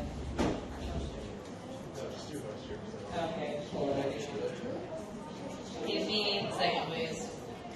Or anyone can make comments as we're pulling this up. Yes, question, Senator Banks. Hey, so what are we just straight out talking? Sorry, but are we like, no? Yeah. So I sent out an email asking for people that are interested. One way to do it could have been that I just list people that I think should be on it, and then you all approve it or don't approve it. I didn't do that because I didn't want to just decide for all of you. You all have the opportunity to talk about it. But we will end this discussion with appointing people. Okay. Because I don't want it to drag us along. Anyone other than Senator Jones? Any new people? A senator-elect, you can also speak. Paul? Can you give my name? Yeah. Senator. Okay, so in order to move this along, and since there are about 8 people that we want on the committee and 4 outgoing senators, and we want I think a half and half composition would be great. Do we move? I wouldn't move yet because that binds us into certain procedures. Okay, well, I propose that the 4 senators interested in sitting on this committee be 4 of the proposed 8 members. Selena, Samaya, Karthik, and Zumar. And then free for all on the other.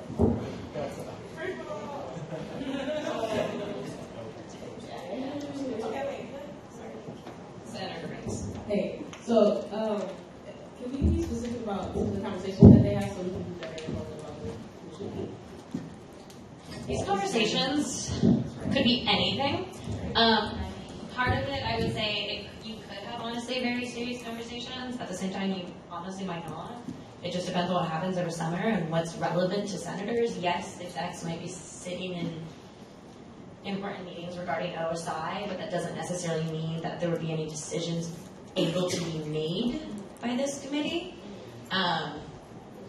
It could be anything.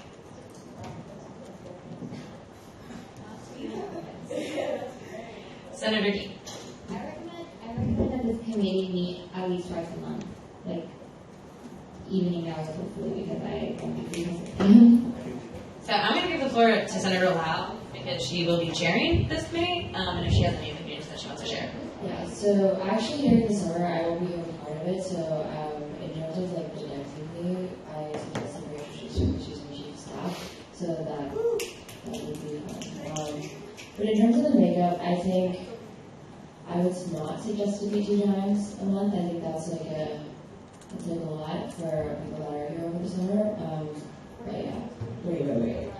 Right now, we're picking who's going to actually be on it, and once y'all got that settled, y'all can discuss anything y'all want. But for right now, we got 6 minutes, let's just utilize it, let's get some people on it, and we can go home. Senator Tran.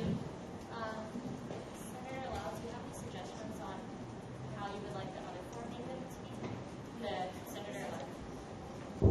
So I think that there should be, the party separation should definitely be, so it should be, equal in terms of independence, and then other groups as well. And so I think that's important to keep in mind as we look at who's there. Cool. To make it easier, there is one squelch member that has expressed interest, which is Anthony, and a pretty even-ish split. A couple more CS more than SA, but enough to fill 4 positions. And I'm not sure if you want to have that. 8, 6 or 8. It could be 6. You don't have to have 4 outgoing. Senator Chuck. I think if 4 outgoing senators want to be on the committee, they should have that right too, because they were here this whole past year. They have experience. They can add to the conversations that go on this summer and help transition the incoming senators into that space. So I'm going to advocate for 8 spots. Senator Cho. All right, to move this along even further, who's not going to be here that said they want to be on this committee? Yeah, sorry. Cool, so that's 1 down. So I think that the party division, I think that's a good idea personally. Although I don't think any independents have expressed their interest, but there's only 1, and our current 2 current senators, outgoing senators, are independents. So I think independent interests are well served. So what do we do with that 4th spot, assuming that there is 1 of each of the other 2 parties? Discuss. Is there any? Who's that over there? So school council, student action, independent. There's only half Absolutely. The chair is student action. If you would like to go by that, or we go by coin. Okay. Are there any chiefs just officers? They're on the ex officio. Senator Schuster. Senator-elect is actually planning on doing like platform work over the summer. Okay. Is that That's everybody. Can I speak for the Senate-elect? Alright, raise your hand if you have a question or comment. I'm speaking for the Senate-elect, and all of us want to do work over the summer, and if there's only 4 of us on there, then the rest of us we don't have like a defined space to do work on there. So I was thinking that a better option would be put 12, an even number of 6 and 6. I would just like to clarify that this committee is not meant for platform work. This is not it's not for platform work for any outgoing, incoming, or execs. It's to have relevant discussions, if needed, that come up over summer when Senate is not in session. Just throughout the year, you have Senate every Wednesday, execs, officials all report every single Wednesday, and that's how you get information rotated throughout the entire ASUC. It's not necessarily, it could be if you wanted to, but to do platform work, you would reach out to execs to set up a meeting. Does that make sense? Well, that's fine. Just all of us want to do it, so we need a defined system. So like the ones who feel left out will feel that there's a reason you pick the other ones. Well, I'm not picking it. Senator Joe. All right, I keep getting called on. Nice. So the thing is, like, this is an open meeting, so all of you who aren't appointed to it can still show up and probably can vote. No. Can't vote. Sorry. But you have like your friends, and most of the things we vote on aren't really like. Most of the things over summer should not be partisan in any way. These are things regarding the ASUC functionality in regards to this campus and its situation regarding various issues. So the point is, like, it's not platform work. It's very logistical. Like, does anyone else want to not do it? Otherwise, we're gonna have to flip a coin or random number generators. Senator Rashidi. I feel that both major parties have representation, but squash right now is not on the list. Is it up there?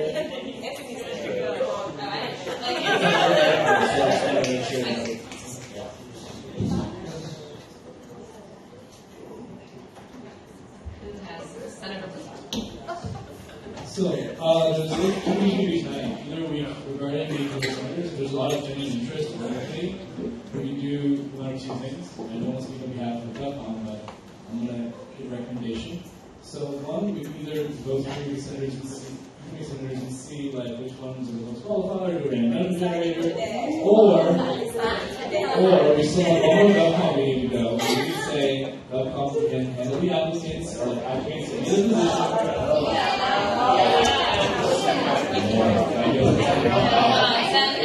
Attorney General Alex Lemon. We have like 6 or 7 bills in GovCon.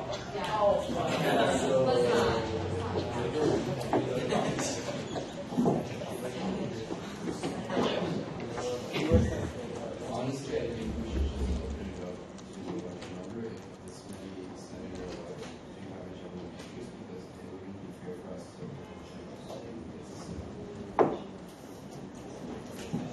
We can do that.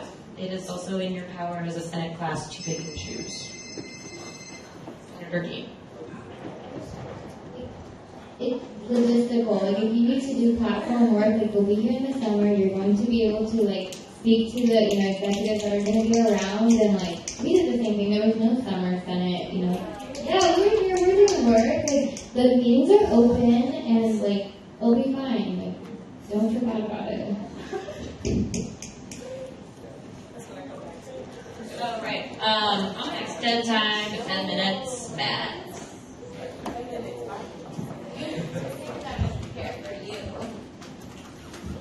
We have problems meeting quorum in FICOM of 7 people. Well, there's going to be ridiculous.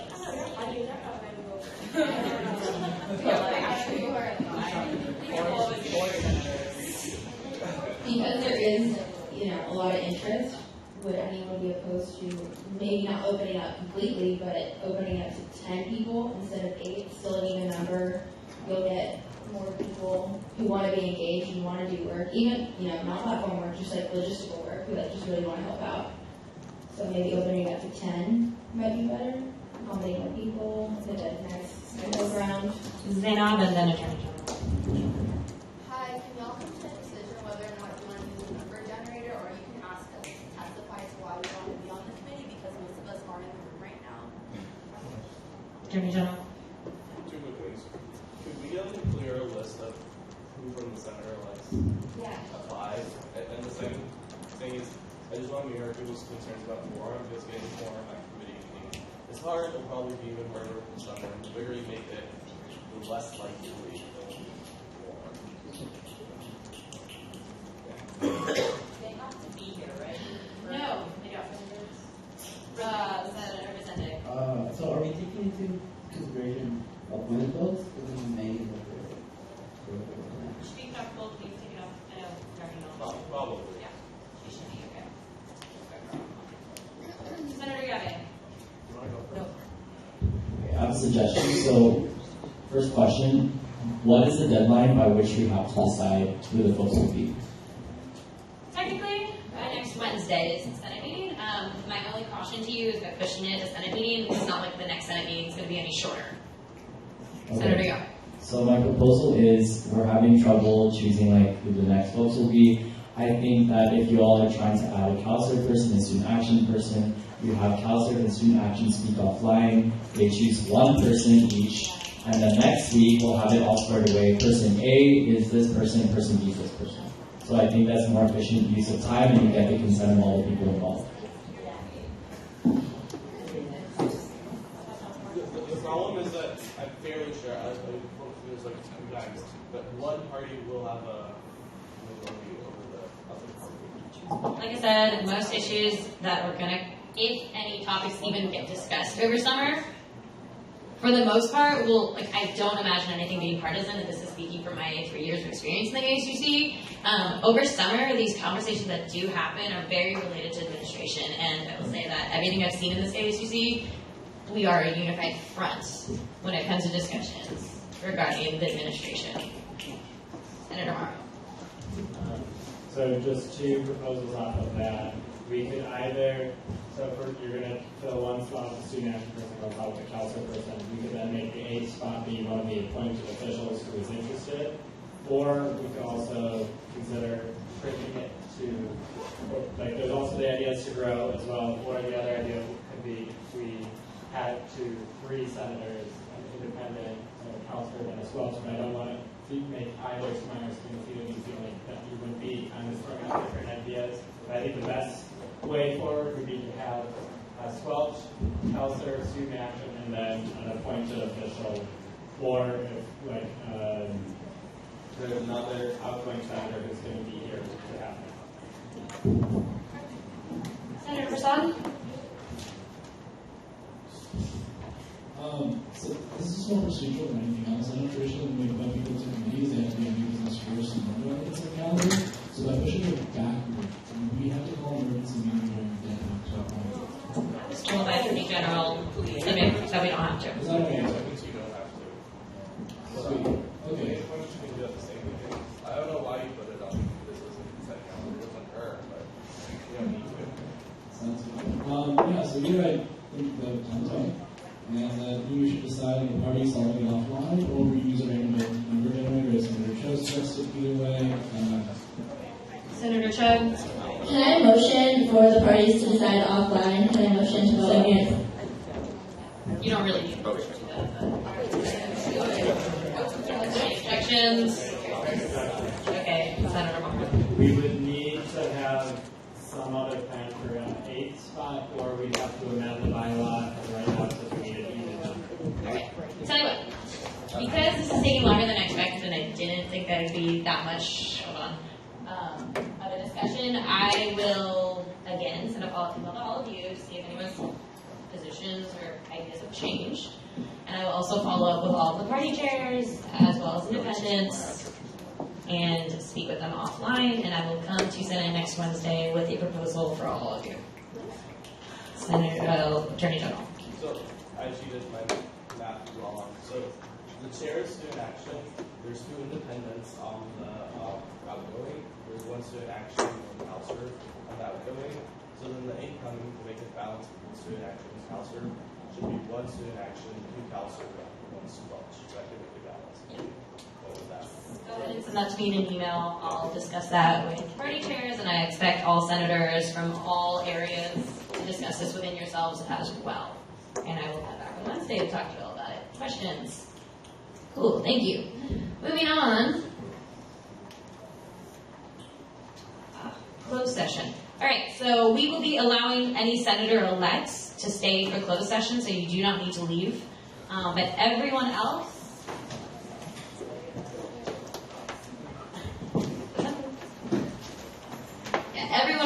please exit. And it should be about less than a 20-minute discussion, right, Alan?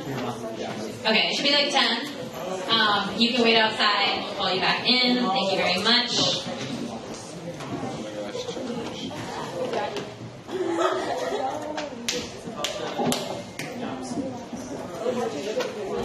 There were no objections. I move to allow the Senate Vice Chair and the recording secretary to stay inside.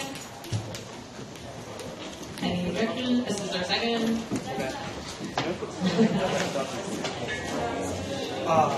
there a second? I don't know. Okay, this is not happening. What's going on? They have like a secret closed session. Let me ask. Okay, any objections?